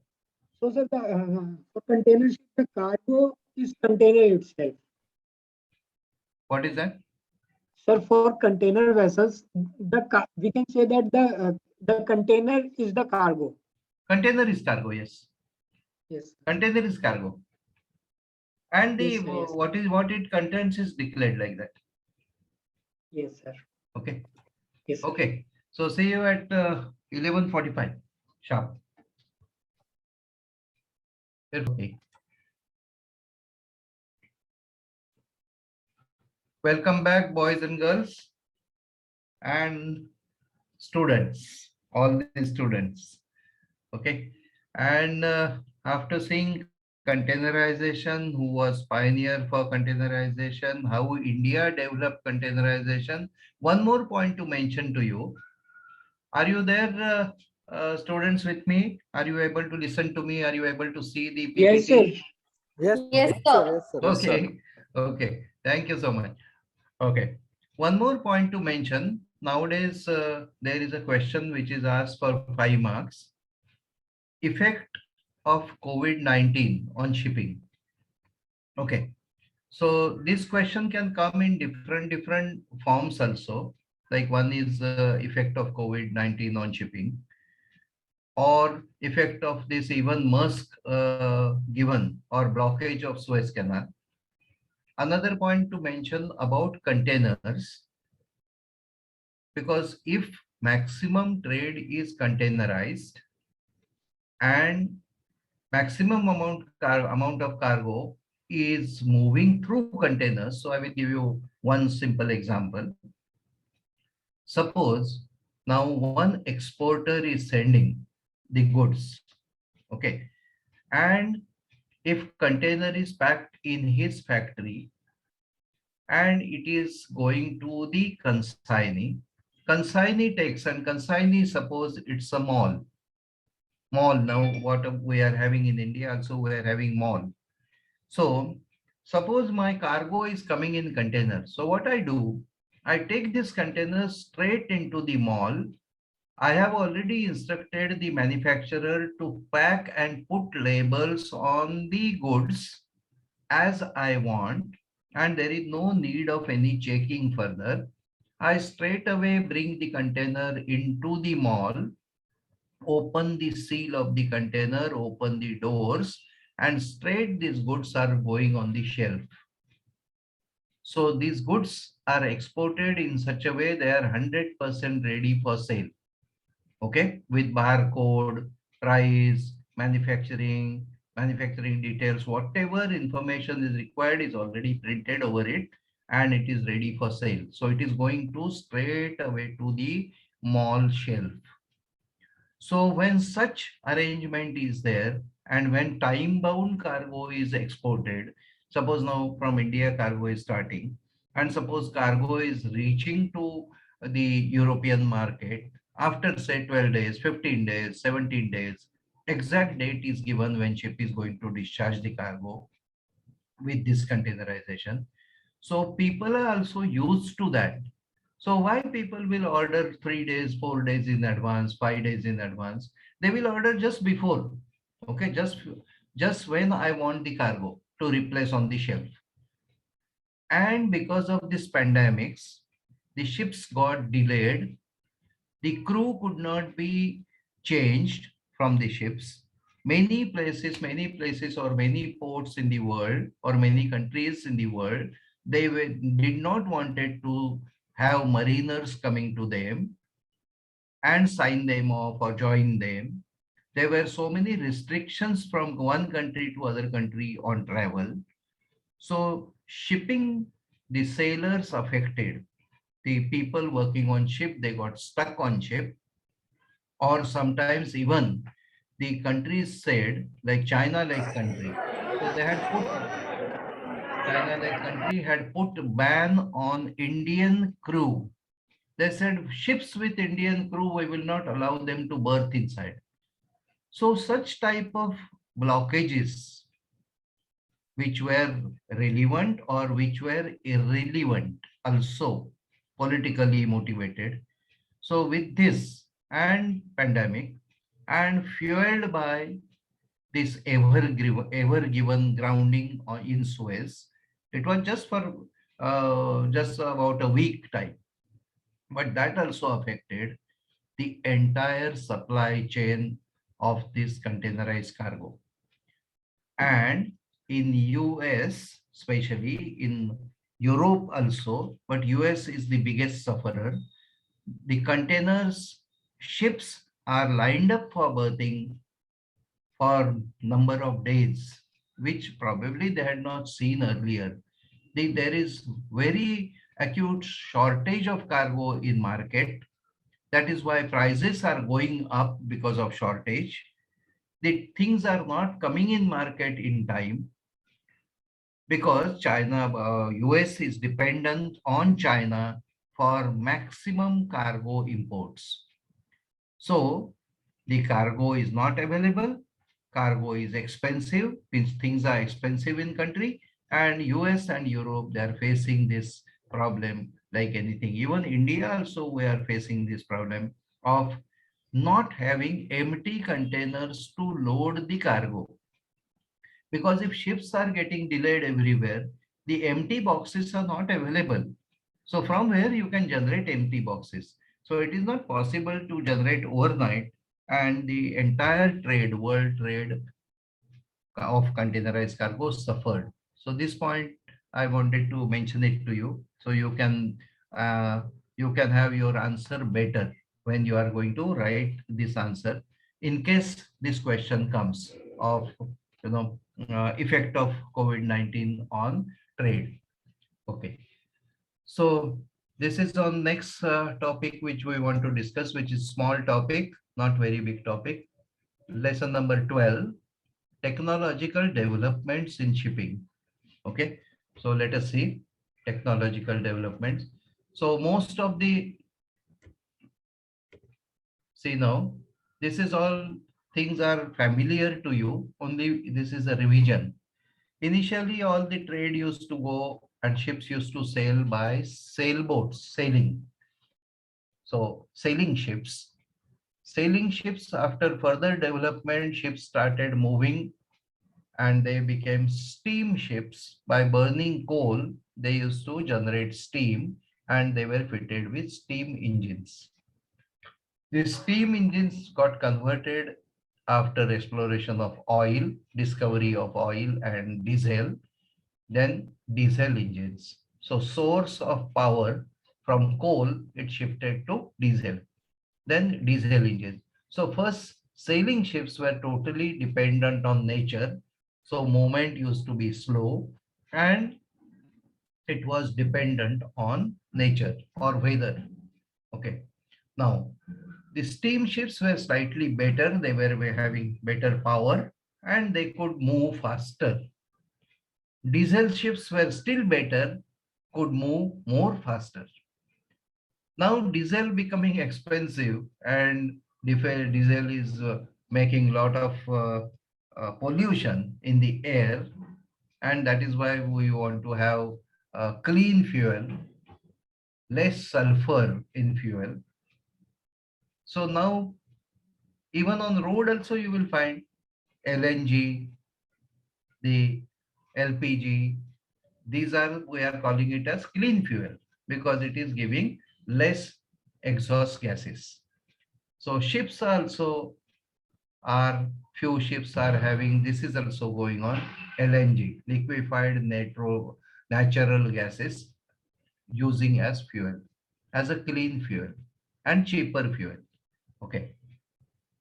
Then dual fuel engines, further, dual fuel means it can be powered with LNG also, it can be powered with maybe diesel also, or maybe different source. Okay, like cars also we have the dual fuel cars. Dual fuel cars are like uh, uh, cars can have operating on battery as well as on petrol.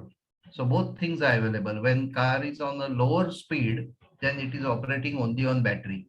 Okay, thereby saving a lot of fuel. Okay, then different type of hull forms. Hull means body of the ship. So you have different type of shapes so that you are making better speed.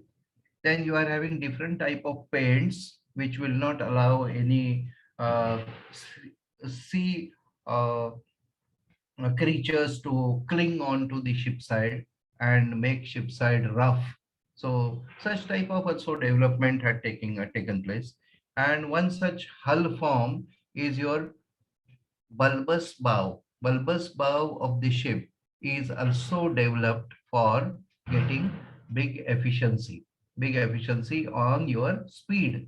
So speed will be little more because it will cut through water very smoothly, okay, without much resistance. Then tankers had this concept of double hull. Double hull means entire sides and the bottom and the sides. First compartment or first chamber is for ballast water, and oil is stored inside this. So there is a total protection by ballast water to the oil. So in case of accident, not straight away oil will not go into water and damage the environment. So that is why these ships are called as double hull ships. So these developments kept on happening, okay, and still happening, and it will keep on having, because as the development or as the technology changes, or it is something is new discovery is there, something, the scenario is demanding some change. So accordingly, technology is changing and even ships are also changing. Okay. Then you are having this type of things also which matters about on shipping very much. In 1967 also Suez Canal was closed because of war between Arab and Israel. So Suez Canal was closed. And similar way, like now it was closed for just for 1 week, but that time it was closed for a number of months.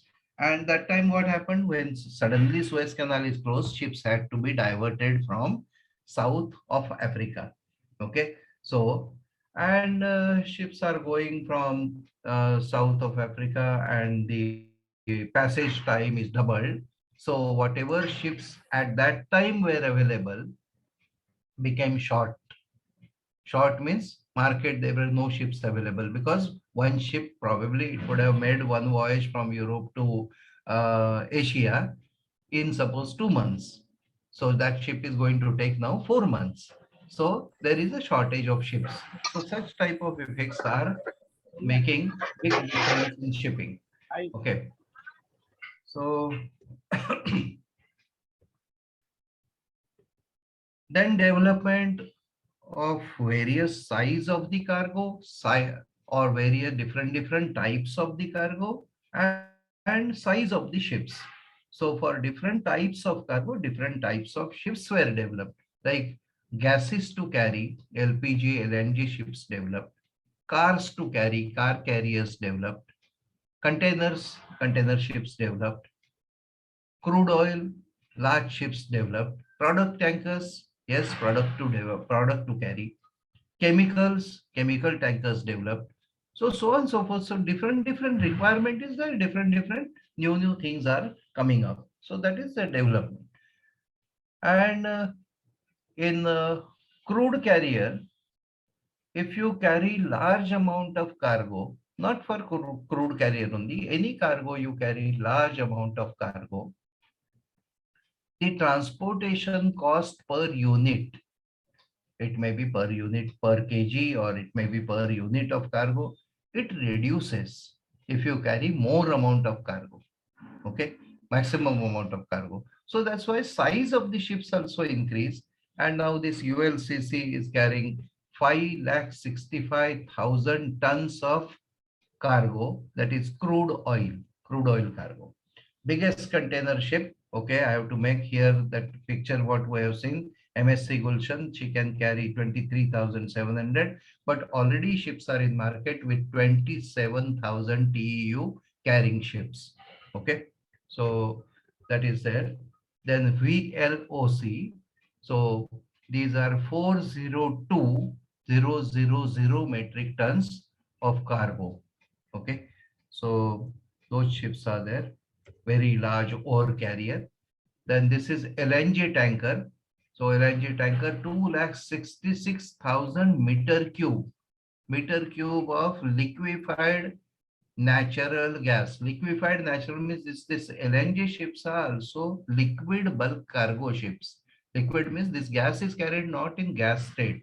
It is carried as a liquid state cargo. It is pressurized and kept under minus temperature, and it is carried on ships. Okay. So basically they are carrying liquid cargo, liquid gas. Okay. See now, when increase in size of ships, you had to have increase in port infrastructure. So that also port infrastructure, cargo handling facilities, ports, their infrastructure had to be changed. And we have seen what all things cargo handling facilities are required in various port under different subject, that is your shipping practices. So that also required to be changed. It becomes economically and necessary to load and discharge cargo in quick time, as we have seen in containers. The cargo handling equipment, both on board and on shore, became more efficient and reliable. Okay. Then biggest container ports, just now we have seen containerization. And as I mentioned to you, first top 10 ports of the world are from China. First about 5 or 6 ports are from China. Topmost container, but topmost means handling, container handling, maximum container handling port. And our ZNPT is ranging somewhere around 20, in that world largest ports. Okay. So these are the main ports of the world where these large container ships are berthing. In that, no Indian port is there. Okay, because we do not have sufficient amount of water.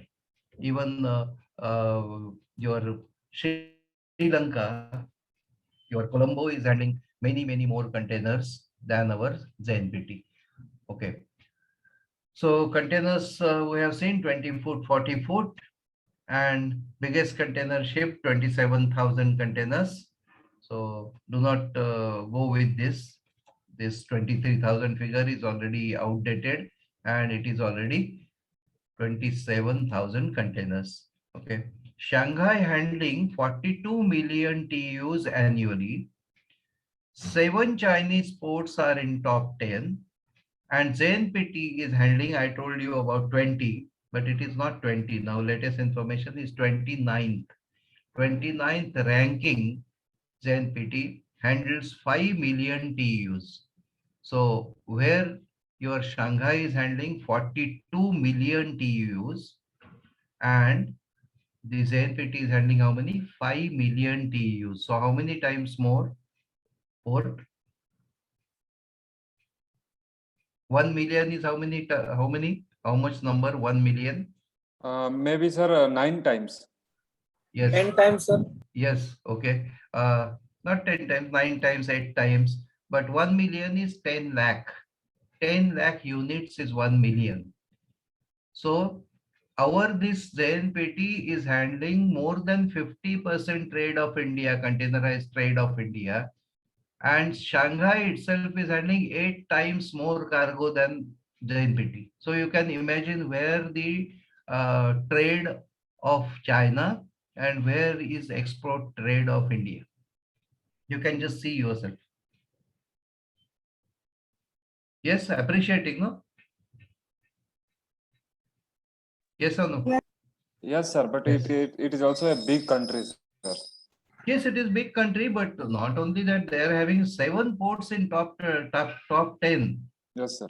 ranking. You can check this information from Google. Google is giving that information. So 7 ports which are 8 to 10 times more than ZNPT. And ZNPT is handling only how much? 50, more than 50% of India's trade. So entire India's trade, one port handling, and China is having 8 times more, 7 more ports like that, 8 times bigger, which can handle more cargo. Okay, anyway, so then further development which has happened is arrival of ship management companies. And now we are going to, after this topic, immediately we are going to study about ship management concept. Okay. Then flag of convenience we have seen earlier during our second lecture, flag of convenience.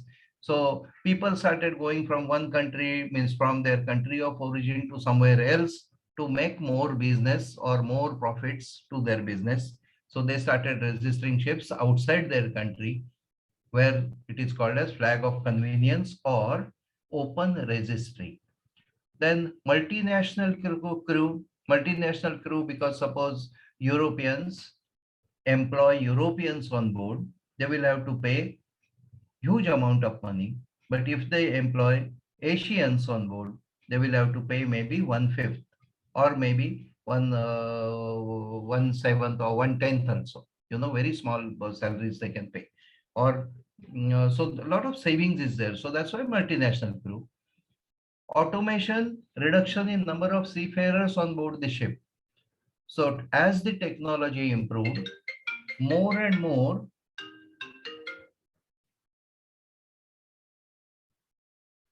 just a minute,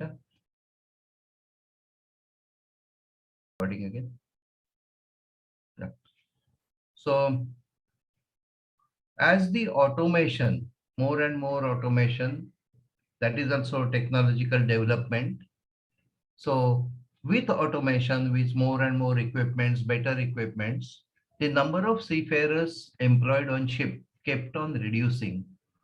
And probably in 1970, suppose we had about 70 to 80 seamen on board, and now you are running ships with only less than 30. So 20 to 30 people only on board. So that also has reduced to 1/4. So number of people working on ship reduced, automation has increased. So let us see further. Then crew also, people who are working on ship, earlier days, they used to work for 9 months, 10 months on ship. Okay. Or maybe 1 year, 1.5 years, 2 years, like that people used to work on ship. Now, most of the ships officers are working only for 4 months or 6 months. And labor, they are working for 9 months, most of the ships. So period of working also has reduced. So people have to be changed very fast. And this fast changing was not possible during this COVID time because of so many RT-PCR tests, vaccination was not available, fear of the disease spreading, and fear for the seafarers also. If they go ashore, they are subject to disease. But when they are on board, they are very safe. Okay, so such type of things. Then communication revolution, like earlier days, only communication possible was wireless communication, which was by Morse code. So coded signal was sent, and then somebody will receive the message. Specialized person was required to receive and transmit the messages. And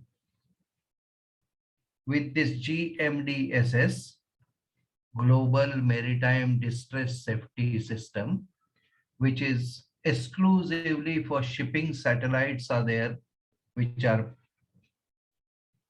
put in the sky. And those satellites only meant for shipping services.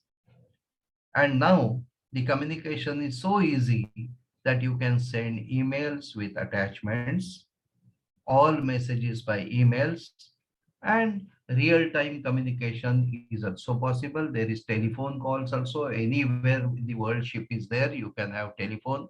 Each ship is provided with a telephone number, but it is satellite telephone number, and satellite telephone is quite expensive. It is costing about 400 rupee per minute. But now further development is your WhatsApp. So WhatsApp is there. You can, if you are having Wi-Fi signal, net signal, then from ship also, any part of the world wherever network is there, you can speak. You can speak to your near and dear ones, that is the family people. But otherwise, for business purpose also, you can speak with your charterers, you can speak with your agents, you can speak with your managing people, you can speak with your technical manager, you can speak with your cargo people, ports, everywhere you can speak immediately, and it is not very expensive. It is quite cheap. Okay. So such development had taken place. Then Panama Canal, which was constructed, it is now widened, and the capacity of the Panamax ships is also increased now. Okay, so earlier Panama Canal could accommodate ships length with 294. Now it is accommodating ships length with 366. This all information is available on the net very easily. So widening of Panama Canal, even Suez Canal is also widened. So now draft which from which ships can pass the Suez Canal is 66 feet. 66 feet is quite a lot, about nearing to about 20 meters of draft. So huge size ships can transit Suez Canal. Okay. So this is what we have mentioned is low sulfur is required because of pollution. So sulfur content earlier in the fuel, which was allowed all over world, was 3.5% sulfur in the fuel. And now this is from 1st January 2020, that is last year 1st January, the sulfur content all over world the ship should use is only 0.5%. Okay, 0.5% sulfur. So that exhaust gases which are coming out from the ship are less polluting gases. Okay, which will be having less sulfur dioxide as well as sulfur trioxide. Okay. Then this was for SECA. SECA area is Special Emission Control Area. This is called as SECA area. So people working in shipping firms, they must be knowing this. They also call it sometimes as ECA area, ECA, Emission Control Area. So when ships are going to Europe, to this ECA area, you must have further low sulfur fuel. So that is 0.1% sulfur in fuel that is required for your ships going to Europe.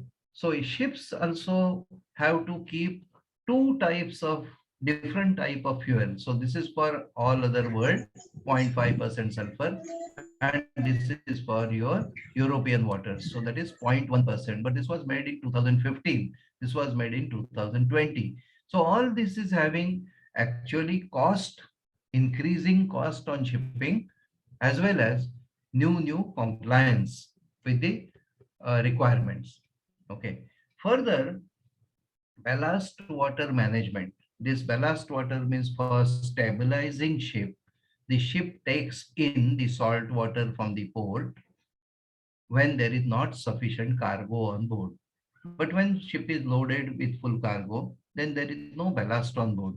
So when ship is discharging cargo and going empty, especially tankers and bulk carriers, they carry cargo from one port to other port, and other port there is no other cargo to transport. So they come back on a ballast passage to the load port. So when they are coming back on ballast passage, the ballast is taken about 1/3 capacity of the ship for making safe voyage through the ocean. Okay, so that much weight is required to have better stability. And this water, when it is transported across the world from one continent to other continent, one country to other country, this water contains all the whatever contents of that water in that port or in that area it may be living creatures, it may be bacteria, it may be enzymes, it may be coli, E. coli or something, or all the pollutants. Everything is taken in, and suppose ship goes to different country for loading, then this water is pumped out there.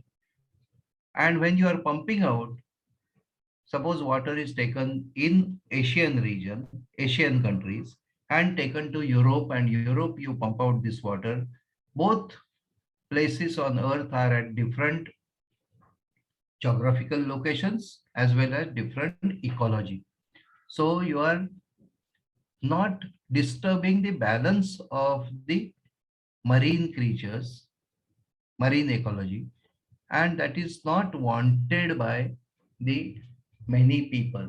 So they say ship should not carry the living creatures from one place to other place, and they should not have this ballast transported from one place to other place. So what you do, you clean this ballast and carry it safely. Clean this ballast and carry clean ballast to from one place to other place. Okay, so that is what is that ballast water convention. So more machinery is fitted on the ship to clean this ballast and treat this ballast, and then you can comply with this. And now there is a polar code. This is a new development which has come. And what it is, this polar code means, or polar navigation. So let us see that. What is this polar navigation? So, which reduces the sea passage to 40% or shorter, less than 40%. It is making the sea passage shorter. Okay. So let us understand this. The sketch here is little not very dark, the world map. Here, this is India. Can you make out this? You are able to see, students? Yes, sir. Yes, sir. Yes. Okay. Now, if you see, this is Suez Canal here. Now, as you are geography student also, that maritime geography, so you know that. So this is Suez Canal. Okay. Now from Europe, suppose Rotterdam ship has to come to suppose Japan or China. So ship has to start from here. Ship will come down, then ship will come to Mediterranean. Ship will come to Suez Canal. Ship will go to south of India, south of Sri Lanka, then go from this Malacca Strait Passage, Singapore, and then start coming up to here. Okay, so this is Japan. So ship has taken this red line passage to go from Europe to say China. Okay, and now you must have heard the word global warming. Suna hai na? Global Yes, sir. warming. Yes, sir. Yes. Okay. So global warming, we are not much this thing, affected, or we in day-to-day life, we are not able to make out that whether global warming is happening or not. But these places, it is definitely anybody can feel it that yes, it is happening. Okay. Because this is here is North Pole, and this is northern sea, and this northern sea, entire this part of the earth was ice earlier. Okay, and all this sea used to be ice permanent, and no ships could pass here. Okay, because of ice. So much amount of ice was there, and because of global warming, this ice is melting now. And now it is possible that you start from here, suppose Rotterdam, and you can go from the northern passage through Northern Sea, and you can go like this, where this blue line is shown, and you can come down here and you can reach here without going to Suez Canal. So this type of voyage is possible, and it is already done. Ships are now going, and to transit this passage, there is now guidelines given by IMO, which are coming as convention, and it is called as polar code. Because even now the entire ice is melted, till some ice will be balanced there. The temperatures of the water may be 0 degree or below 0 degree. So you require special knowledge and special constructions of the ship. And this passage, which is coming from top and without going to Suez Canal, this passage is about 40% short passage. So you are saving a lot of fuel. You are saving many days to come there. Okay. So this is what is that northern sea route. Okay. So see here it says a Russian tanker has traveled through the northern sea route in record speed and without icebreaker escort for the first time, highlighting how climate change is opening up the high Arctic Sea. Okay. And this is ship had sailed from Norway and it has come to South Korea in just 90 days, and that became 30% quicker. So 30% savings were there on that voyage. So this also is going to be in thing. So years to come, there will be no ice and shipping will be going from here, and little bit importance of Suez Canal will reduce the importance of Suez Canal, because the ships will be for at least going to this China and Japan, Korea, all these countries. This will be more or less 30%, 40% savings. Okay. So this is going to be in thing in shipping. Okay. So this is also one technological development. Further technological development, let's see something more. So people are tailing ships to go slow steaming. So you must have heard about economic speed for the cars, like 40 to 50, 50 to 60. If you go within that range, you will consume less amount of fuel and travel more distance rather than going at 100 kilometer per hour. So you go at only 40 to 60 kilometer, that much on the speed you keep, and then you will consume less fuel and get better efficiency. So similarly in shipping also, slow steaming, then low carbon fuels or low sulfur fuels, that is also there. Cold ironing. Cold ironing means what? Some of you might have traveled by the flights. As soon as flight is landed and it is parked at one area, immediately the shore power is given to the aircraft. So aircraft will switch off all its engines and it will be on shore power, because burning such high value fuel just to have those lights in aircraft. So similarly for ships also, when ship comes to the land, comes to the jetty, you can have arrangement of giving shore power, and thereby you can save the diesel oil which is burnt in port. So that is also under consideration. Cold ironing, which is called. Okay. Selective catalytic research. So this is on the emission. So what we have seen is sulfur emissions. No, this is nitrogen oxide emissions. So that is also another thing. Then improved high hull design. Hull is ship's body, as we have discussed that, bulbous bow or shape of the ship you improve, so that you will have better speed or better improvement of average, what we call average. Okay. Then improved port management. So quick turnaround. You have port management. So better port management. Better port management means ship comes inside and without wasting much time on just some um, formalities, paper formalities, custom formalities, port formalities, that should be happen quickly. Or if it happens online, it's very good. So you can improve the efficiency of the ship and ship goes out from the port very fast. Okay. Then voyage optimization. Voyage optimization is finishing entire voyage very fast. Okay. And then real-time tracking. So GPS tracking. So ship owner, charterers, cargo owner, they can track the ship's movement, where the ship is moving and how fast my cargo will be delivered or how fast ship is reaching the port. Okay. Then this is sky sails. So people are working and some ships are already there with sails fitted. So we are coming back to again our ancient days. because fuel which is there, it is not permanently going to last, like diesel, petrol, or your you know, heavy oil.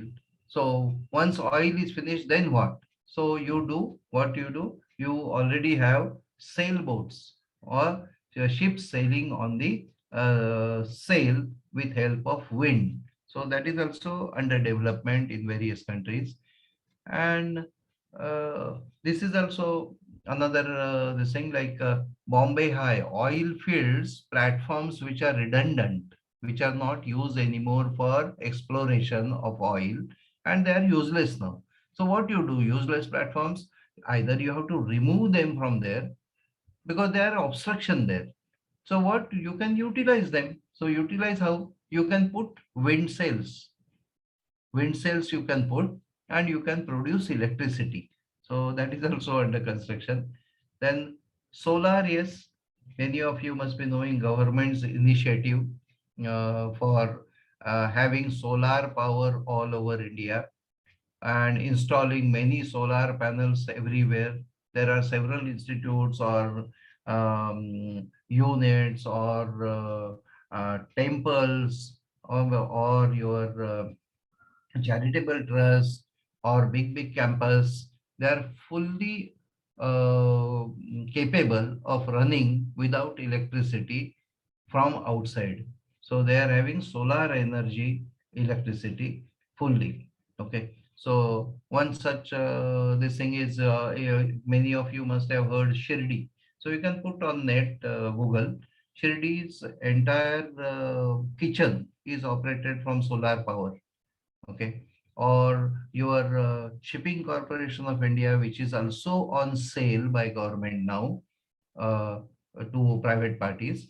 So their training institute at Powai, MTI. So that is also operated on solar power. So they are having so many solar powers that they are fully sufficient to operate on solar energy. Okay. Then this is also in Europe. They are having this automated unmanned ships, means absolutely no person on board ship.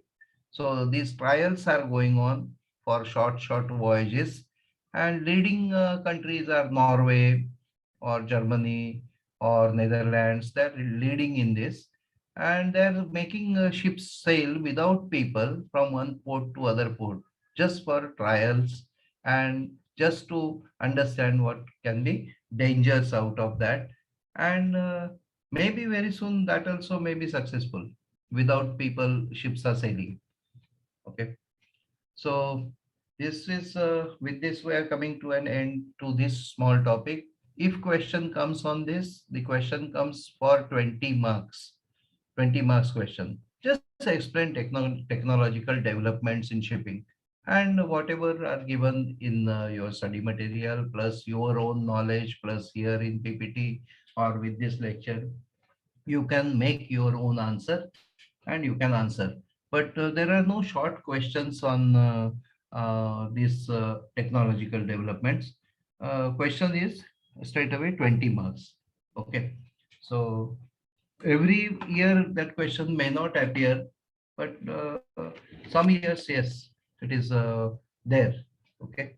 So you can prepare quite easy to understand also, and to if you read also, you will appreciate and you will remember that what are things are happening, because this is basically a general knowledge. It is not some specific for shipping.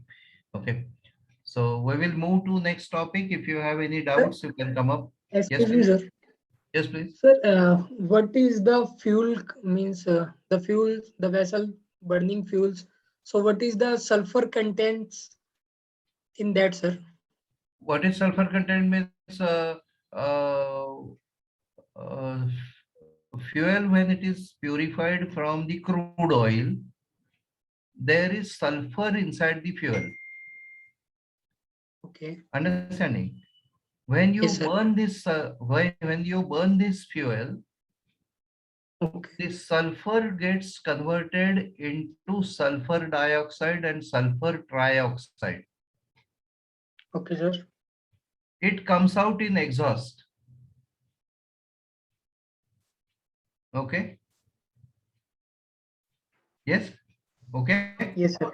Okay. It comes out in the air, which goes up in the sky, and whenever it rains, this sulfur dioxide, when it rains, they will be coming down the sulfur dioxide, they will dissolve in water droplets and it will become acid, hydrochloric acid, sulfuric acid, Yes, sir.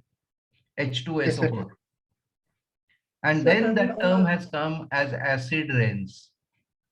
yes, sir. So Sir, this is, you have mentioned one number, 1% or 0.5% sulfur contents. yes, So, sir, in India, what is that percentage, sir? 0.5% for shipping.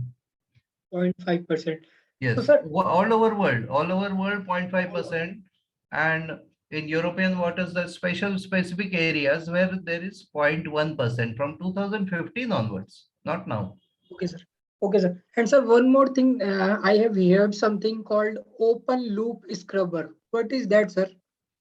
Open loop scrubber. That is for this purpose only, open loop scrubber.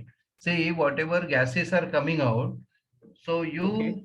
you have exhaust gases filter, like you are having in car, you are having that what you say silencer, or actually it Yes. is not silencer, it is basically, it is not to reduce this thing, that function of it is a filter. So you do not let out such gases which are damaging outside. If you can control it in that muffler in your motorcycle and cars. Catalytic Okay. converter. Yes, please. A catalytic converter. Catalytic converters. Yes. So same way. So this scrubber is also doing that work only. You are mixing those flue gases with water, and they will go into sea. You know that scrubber water will be acidic water will go into sea rather than going into air. So, sir, there are chances that some vessels do not have means What do there not are have? chances that there are chances that some vessels emits more than 0.5% sulfur in the air. No. You cannot. Then you have to comply with it. No, if you are having that, if you are having this, but 0.5% is now mandatory requirement. No, sir, 0.5 is there, but there are chances that some vessels emits more than 0.5 or Oh, you some. cannot have, no. You cannot take now sulfur, this fuel with more than 0.5%. Okay, sir. Because vessels calls at Mundra or Kandla, they ask the agents, can they use open loop scrubber at Mundra and Hmm. Kandla? So, okay. So if at times suppose that is not available, then because of our countries, we don't have such a facility of testing this exhaust of the ships. So they Okay. can burn any type of fuel because we are not checking so hard and fast. But European waters, they're checking. Okay, sir. Okay. So And sir, that's one okay. more thing. Like you have say something about satellite phones. So, sir, sometimes we have seen that the vessel communication system does not work, and the master is not able to contact their agent, owners, or anyone through email. Yes. So, sir, there are chances that their satellite phones also get stopped, and they cannot Yes, contact because suppose there is anyone. no satellite and there is no signal. Sometimes it happens. Some areas are having shadow sectors Okay, sir. because of condition, atmospheric condition, refraction. Some areas sometimes signal is lost. Or so when ship is having very rough weather, then that signal gets disconnected from satellite. So, sir, satellite phone is also same like this. Our mobile phones means there Yes. is also some card in it. No. That phone is not like mobile phone. It is like your landline phone. Earlier, what we used to have, no, like that. Sir, is there any card on it which get connected through satellite, or it is permanently made that it is lifetime we can use it without any card or anything else? There is no card. Number is given. Like your Okay. landline phones, you had number, no? Yes, Earlier. sir. Earlier numbers Yes, were sir. given, no? So same way ship is given number by that this thing, global communication system. So, sir, And you in pay case bills. in case both satellite phone and email system does not work, then how vessel can contact their agent or owners? Then there is no contact. There is no choice. You don't have any other choice. You cannot swim and come to agent. Yes, sir. So And those are sir, exceptional circumstances. yes, sir. But it is Sir, not. do they, Yes, sir, ma'am. do they have some lights or some means some signal fog signals on the board that they can emit or they can fly it in the air so that nearby coast guard came and understand that vessel is having some problem? Yes. So such systems are available, and those are distress systems are available through satellite only. Yes. Sir, Yes, excuse me, ma'am. sir. Yes, ma'am. Yes, sir. You said that sulfur oxide is filtered so that the more than 0.5% does not go into the air, but then that is released into the ocean. So won't it affect the ocean then? Won't it pollute the ocean then? Yes, but that is what I said. No, so initially when this regulation came, they said, okay, so this type of open loop scrubber and all, this was all just a makeshift arrangement. Till world over, everybody can supply this fuel, 0.5% fuel. So basically, the entire idea, as you explained, was that acid rain will affect the water. But now it is directly affecting the water because it's directly going into the water. Yes, but it is going into huge water, but that is not fitted to most of the ships. So best idea is to supply fuel which is having less sulfur. Okay, sir. Okay. Understanding? And, That is the sir, idea. But countries like developing countries may not have this facility. Okay. So then what do But they that do is then? that is why this idea of some scrubber and dissolving in water and that has come. But now, as time has already passed, means already we are nearly 2 years from that compliance. So many of the even Indian ports are so capable of supplying 0.5% fuel. They are geared up already. Okay, sir. Okay. Thank you. sir, one more thing that Yes, this please. satellite iridium phones are banned in India. So, sir, why they banned?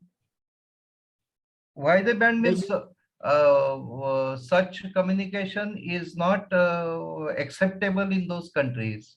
That's why they are banned. no, sir. Why they cannot accept means? Why they cannot means now suppose if your country does not have these signals, your security agency are not able to track or monitor that, then why they will allow? They will not allow. Like it is as simple as like in Dubai, you cannot use WhatsApp. As Yes, sir. simple as that. Understanding or not understanding? Means for security purpose only, sir. Yes, security purpose. See, country can put any rule. Only thing in India, what we are doing, India, whatever rule government brings under name of democracy, we are challenging it and saying that why India should have this restriction. In Dubai, you are not able to use WhatsApp. Are people from India going to Dubai and asking them why there is no WhatsApp in Dubai?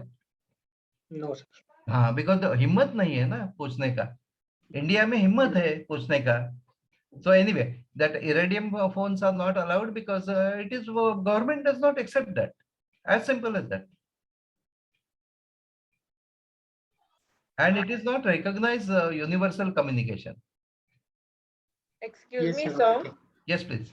Sir, what is smart ship? Is it like the same program with which the ships are moving without any seafarers? Yes. Correct. So they are calling them as smart ships also. Okay, got it, sir. Thank you, sir. Okay, but that is not so much still. There are so many approvals required, so many safety aspects are there. They are still trial modes only. Yeah, but they are being inbuilt on VLCCs, but they need the crew. Yes. Okay.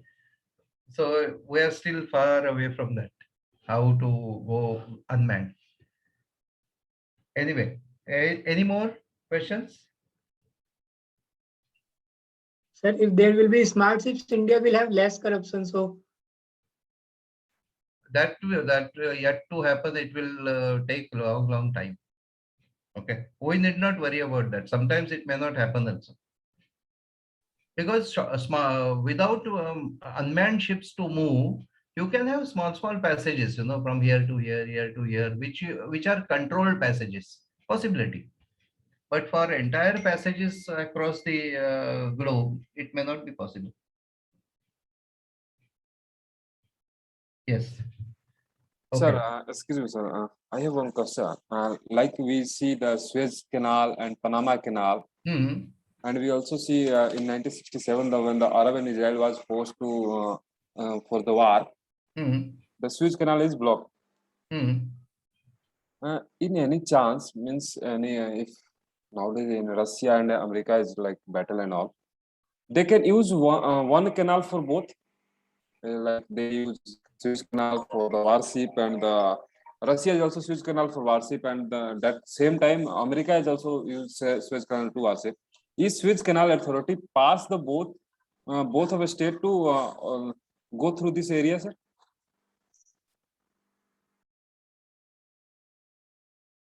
What you were saying? What was the question? Sir, if the two big nations like US or USSR. Okay. That we need not worry. That we see Suez Canal to give permission to transit naval ships of which country, not country, that will be decided by Egypt. Egypt will close the canal. Okay, it is not privately owned, or it is not world-owned canal. It is controlled by Egyptians. Okay, sir. So suppose tomorrow our Indian Navy ships want to go to Suez Canal, and if they deny permission, you cannot say anything. Yes. Privately we can see. Yes. So in case a powerful country like America wants to send their ships through Suez Canal, nobody can stop them. Yes or no? Yes, sir. Because it depends who is powerful. Okay. So let us come to now ship management. Okay. There is always question on ship management on almost every paper. Your question paper, there will be a question on ship management. Okay. So this is lesson number 6 on your study material. And what is that ship management and how it started, where it started, that we will see. But most of the answers, no, they will be going like this. This background you have to write, because every time owner is not making profit, or if he wants to make more profit, then what he will do, he will try to reduce his expenses. And this reduction of expenses, he will think more and more whenever the business is not, shipping is down, or some odds are there. And then what he will do, he will try to do some shortcuts, not repair ships, not have this, not put proper manning, go for cheap manning, then delay maintenance, delay dry docks. So such type of things he will keep on doing. Okay. And when such things will occur, when shipping is not performing better. Okay. So let us see now. 70s and 80s witness a very important and changing phase in shipping. Okay. So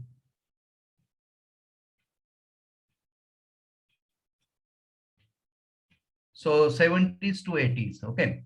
Then advent of larger vessels. See now, when we say capacity of vessel, we say 5 lakh ton ship. Earlier, suppose ships were only of 50,000 tons. And now one ship I have put 5 lakh ton ship. So how many ships it is replacing? Or how many ships have become excess because of this 5 lakh tonner? So 50,000, like that 50,000, 50,000, 1 lakh, 2 ships. So 5 lakh, 10 ships. So 10 ships are in excess of capacity. So such type of things will immediately affect the shipping.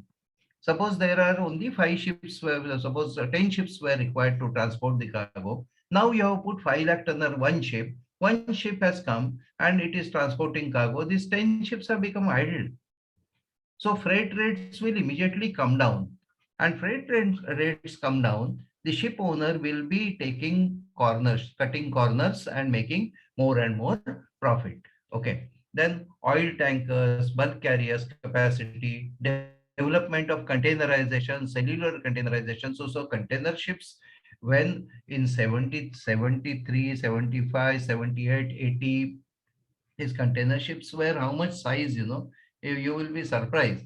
Container ships had size of only 400 containers, 800 containers, 1000 containers.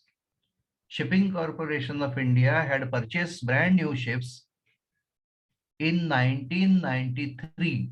Capacity was 1800 containers in 1993, and not even 20 years have passed. But capacity of largest container ship is now 27,000 containers.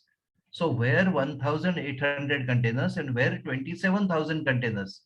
So huge size ships, immediately smaller ships are becoming redundant. Smaller ships are becoming excess in the shipping. So freight rates keep on fluctuating. Okay. Then technical advancement in shipping. So all these factors will be having direct effect on shipping and the freight rates. Okay. So when such effects are there, further it will be fueled by oil crisis, recession. Recession means shipping business recession or world recession, export import recession, or COVID like situation. So all these things will be having direct effect on shipping. So thereafter force traditional ship owners to look for means of reducing operating costs. Okay. So now when we say European crew and Indian crew, so salary of Indian crew which can be offered is very less. European crew will be very expensive. So if you are able to operate your ship with same degree of expert and same uh, method, then why not at cheaper rate? So same thing, if suppose I am managing my ship. Ship is not like you are having a truck or taxi or auto rickshaw where only one person is required to run the auto rickshaw or the taxi or the truck. One driver is required. Ship has to make passages through ocean. Just now we were discussing, the student was telling that many times there is no communication, and captain says that we did not have signal. So in ocean, when ship is bouncing over the water, bouncing over up and down, going up and down, rolling, pitching, and rough weather is there, signals are lost, and such situation, ship is on its own, that the ship as one unit moving on its own. So suppose there is a breakdown, then what you are going to give him support? Support by what? By giving him advice or by sending team in ocean? It is not possible. It is not feasible also. So that is why your shipping is a totally different field. So people you require to run the ship, team of people, which is about 25 or so. So 20 plus, you can take it as 20 plus. Total 20 people are there. So 20 people are there. As soon as you are having so many people, you require to cook food for them. You require to have their accommodation. You require to have them air condition. You require to have them food. You require to have them water. All these things have to be done. And these people should be skilled and they should be trained. So captain should be trained to captain the ship. The chief officer should be trained to load the cargo, discharge the cargo, as well as navigation. The chief engineer must be trained for taking entire ship as one unit and repair, do maintenance, breakdown repairs, plan maintenance, everything he should be able to do without any support from shore. So such team of expert people of 20, 25 people is required, and they are required to be relieved, sent home from time to time. So such arrangements have to be done.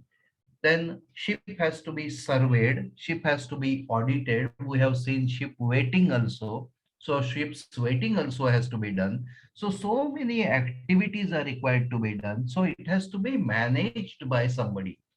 So if owner is managing himself, suppose a European owner is managing this ship himself, and suppose somebody else is offering him these services with same degree of expertness at a much cheaper rate, then why not? So this ship management concept came in. Okay. So if cheaper rate person is going to operate your ship and you are only going to run your ship and earn profit, so it is welcome. You will earn more profit, or with less freight also you will earn profit. So that is why this ship management has become little popular, and most of the world ships are managed by the ship managers, and very few ships are operated by the owners. So owners, best example to give ownership, owners operating ship is in India, Shipping Corporation of India. Shipping Corporation of India is operating about 80 ships of their own, means owned by them, and those ships are also operated by them only. So Shipping Corporation of India is ownership company operating the ship. So they are not hiring any other agency to operate their ship. Okay. So this best example. Great Eastern is also there. They are also operating their own ships. So management, technical management, manning management, everything they are doing. Even Maersk company, Maersk Shipping, they were also managing their own ships, and they are managing their own ship. But recently, this is just recent, this month only activity, November, the Maersk, also world's largest shipping company, has handed over their ships to Synergy Ship Management for operation and maintenance and manning. So Synergy Ship Management is ship management company who operates, mans the ship for the owner. So even Maersk also, who were operating for number of years on their own, owners of the ship. So they have also handed over recently about 100 ships to other operator. Okay. So responsibility is handed over to the ship management company. Okay. So what is the ship management now in technical language? The professional supply of one or a number of management services to a vessel supported by a degree of shore-based supervision by a management company separate from vessel's ownership. So when we say vessel owner, he is Malik of the ship, who is owning the ship. And ship manager is providing the professional supply of one or number of management services to a vessel supported by degree of shore-based supervision. So he is supervising ship also by staying ashore. Okay. So continuous monitoring, continuous supervision also he is doing. So ship management is umbrella term and deals with process of managing a ship and can include almost all functions of ship operations. Okay. Ship management is done by independent companies which use ships of some other companies or independent owners. Okay. The company is called as ship management companies. Such companies in India or in Singapore, there are many ship management companies. So India also, there are many ship management companies who are managing and operating the ships which are owned by other nationality people. Okay, by providing them manning. Whatever the manning owner says Indian manning, okay, Indian manning. Owner says Filipino manning, Filipino.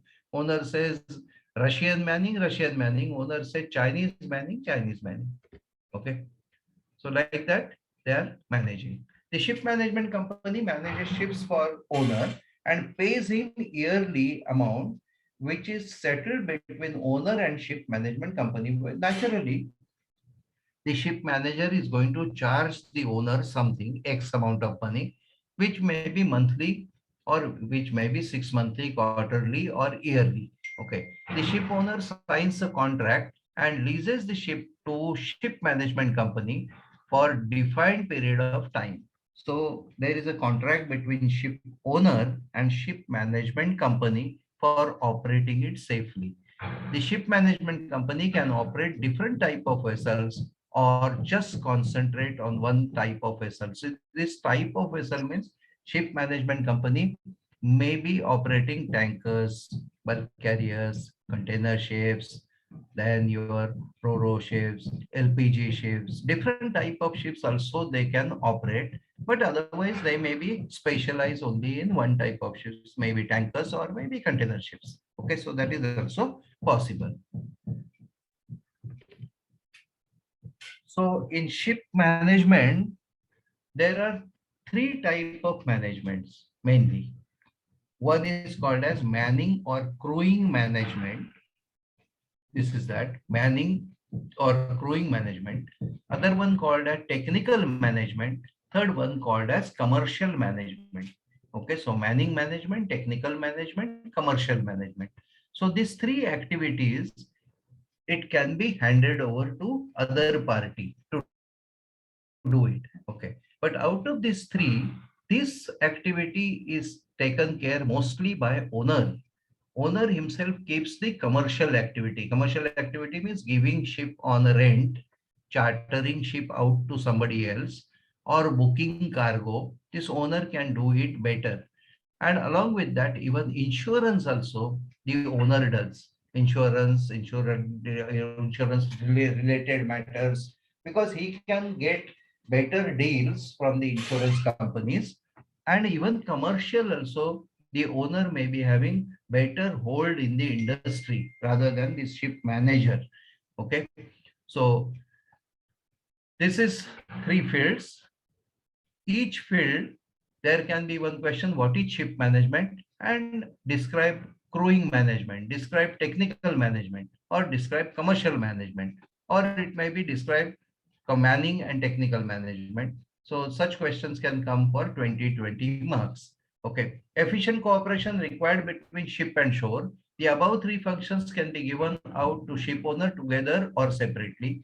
He may retain commercial management and hire ship management companies for other two functions. Other two functions mean this actually these two functions are given together. Okay, I will explain you why it is given together, and that will there we will end. Okay, now suppose on ship, I have put people, okay, to run the ship, to maintain the ship, and every time ship is ship shape, seaworthy, can pass all the audit surveys. From those people who are there working on the ship, if it is my team, then technical management also becomes easy for me. But suppose these people who are posted on ship by somebody else, suppose X person posts all these people. So they are employees of X. And suppose Y person is looking after the technical management of the ship. So there will be problem of having common understanding as well as having any relationship with that crew. So most of the time manning and technical management is together. So you put, suppose you put captain on ship and you tell him, describe him everything, how you want this technical management, how ship has to be maintained. So all these things become easy and easy to understand, easy to operate, as well as better coordination between the teams. So that is why manning and technical management are most of the time kept together. hardly any time there can be manning is done by X, technical management by Y, and commercial management by Z. It is not done like that. So manning and technical management is with same person. Commercial management, mostly owners they do, because owners are big industrialist people. So they are having many connections, and they can generate cargo as well as they can take insurance at much cheaper rates with better benefits. Okay. So with this, we will stop here. And next lecture is, I think, immediately on next Sunday. So there we will start from here. And we will try to cover as much as possible. Okay. And then seventh lecture will finish all the topics. So thank you so much for patiently listening. And I hope both three topics what we discussed, they are okay, and you are at least some understanding is there. So go through your study material, read, and bring your knowledge updated. So thank you so much. Thank you, sir. Thank you, sir. Thank you. Thank you so much, sir. Bye Thank you, bye. sir.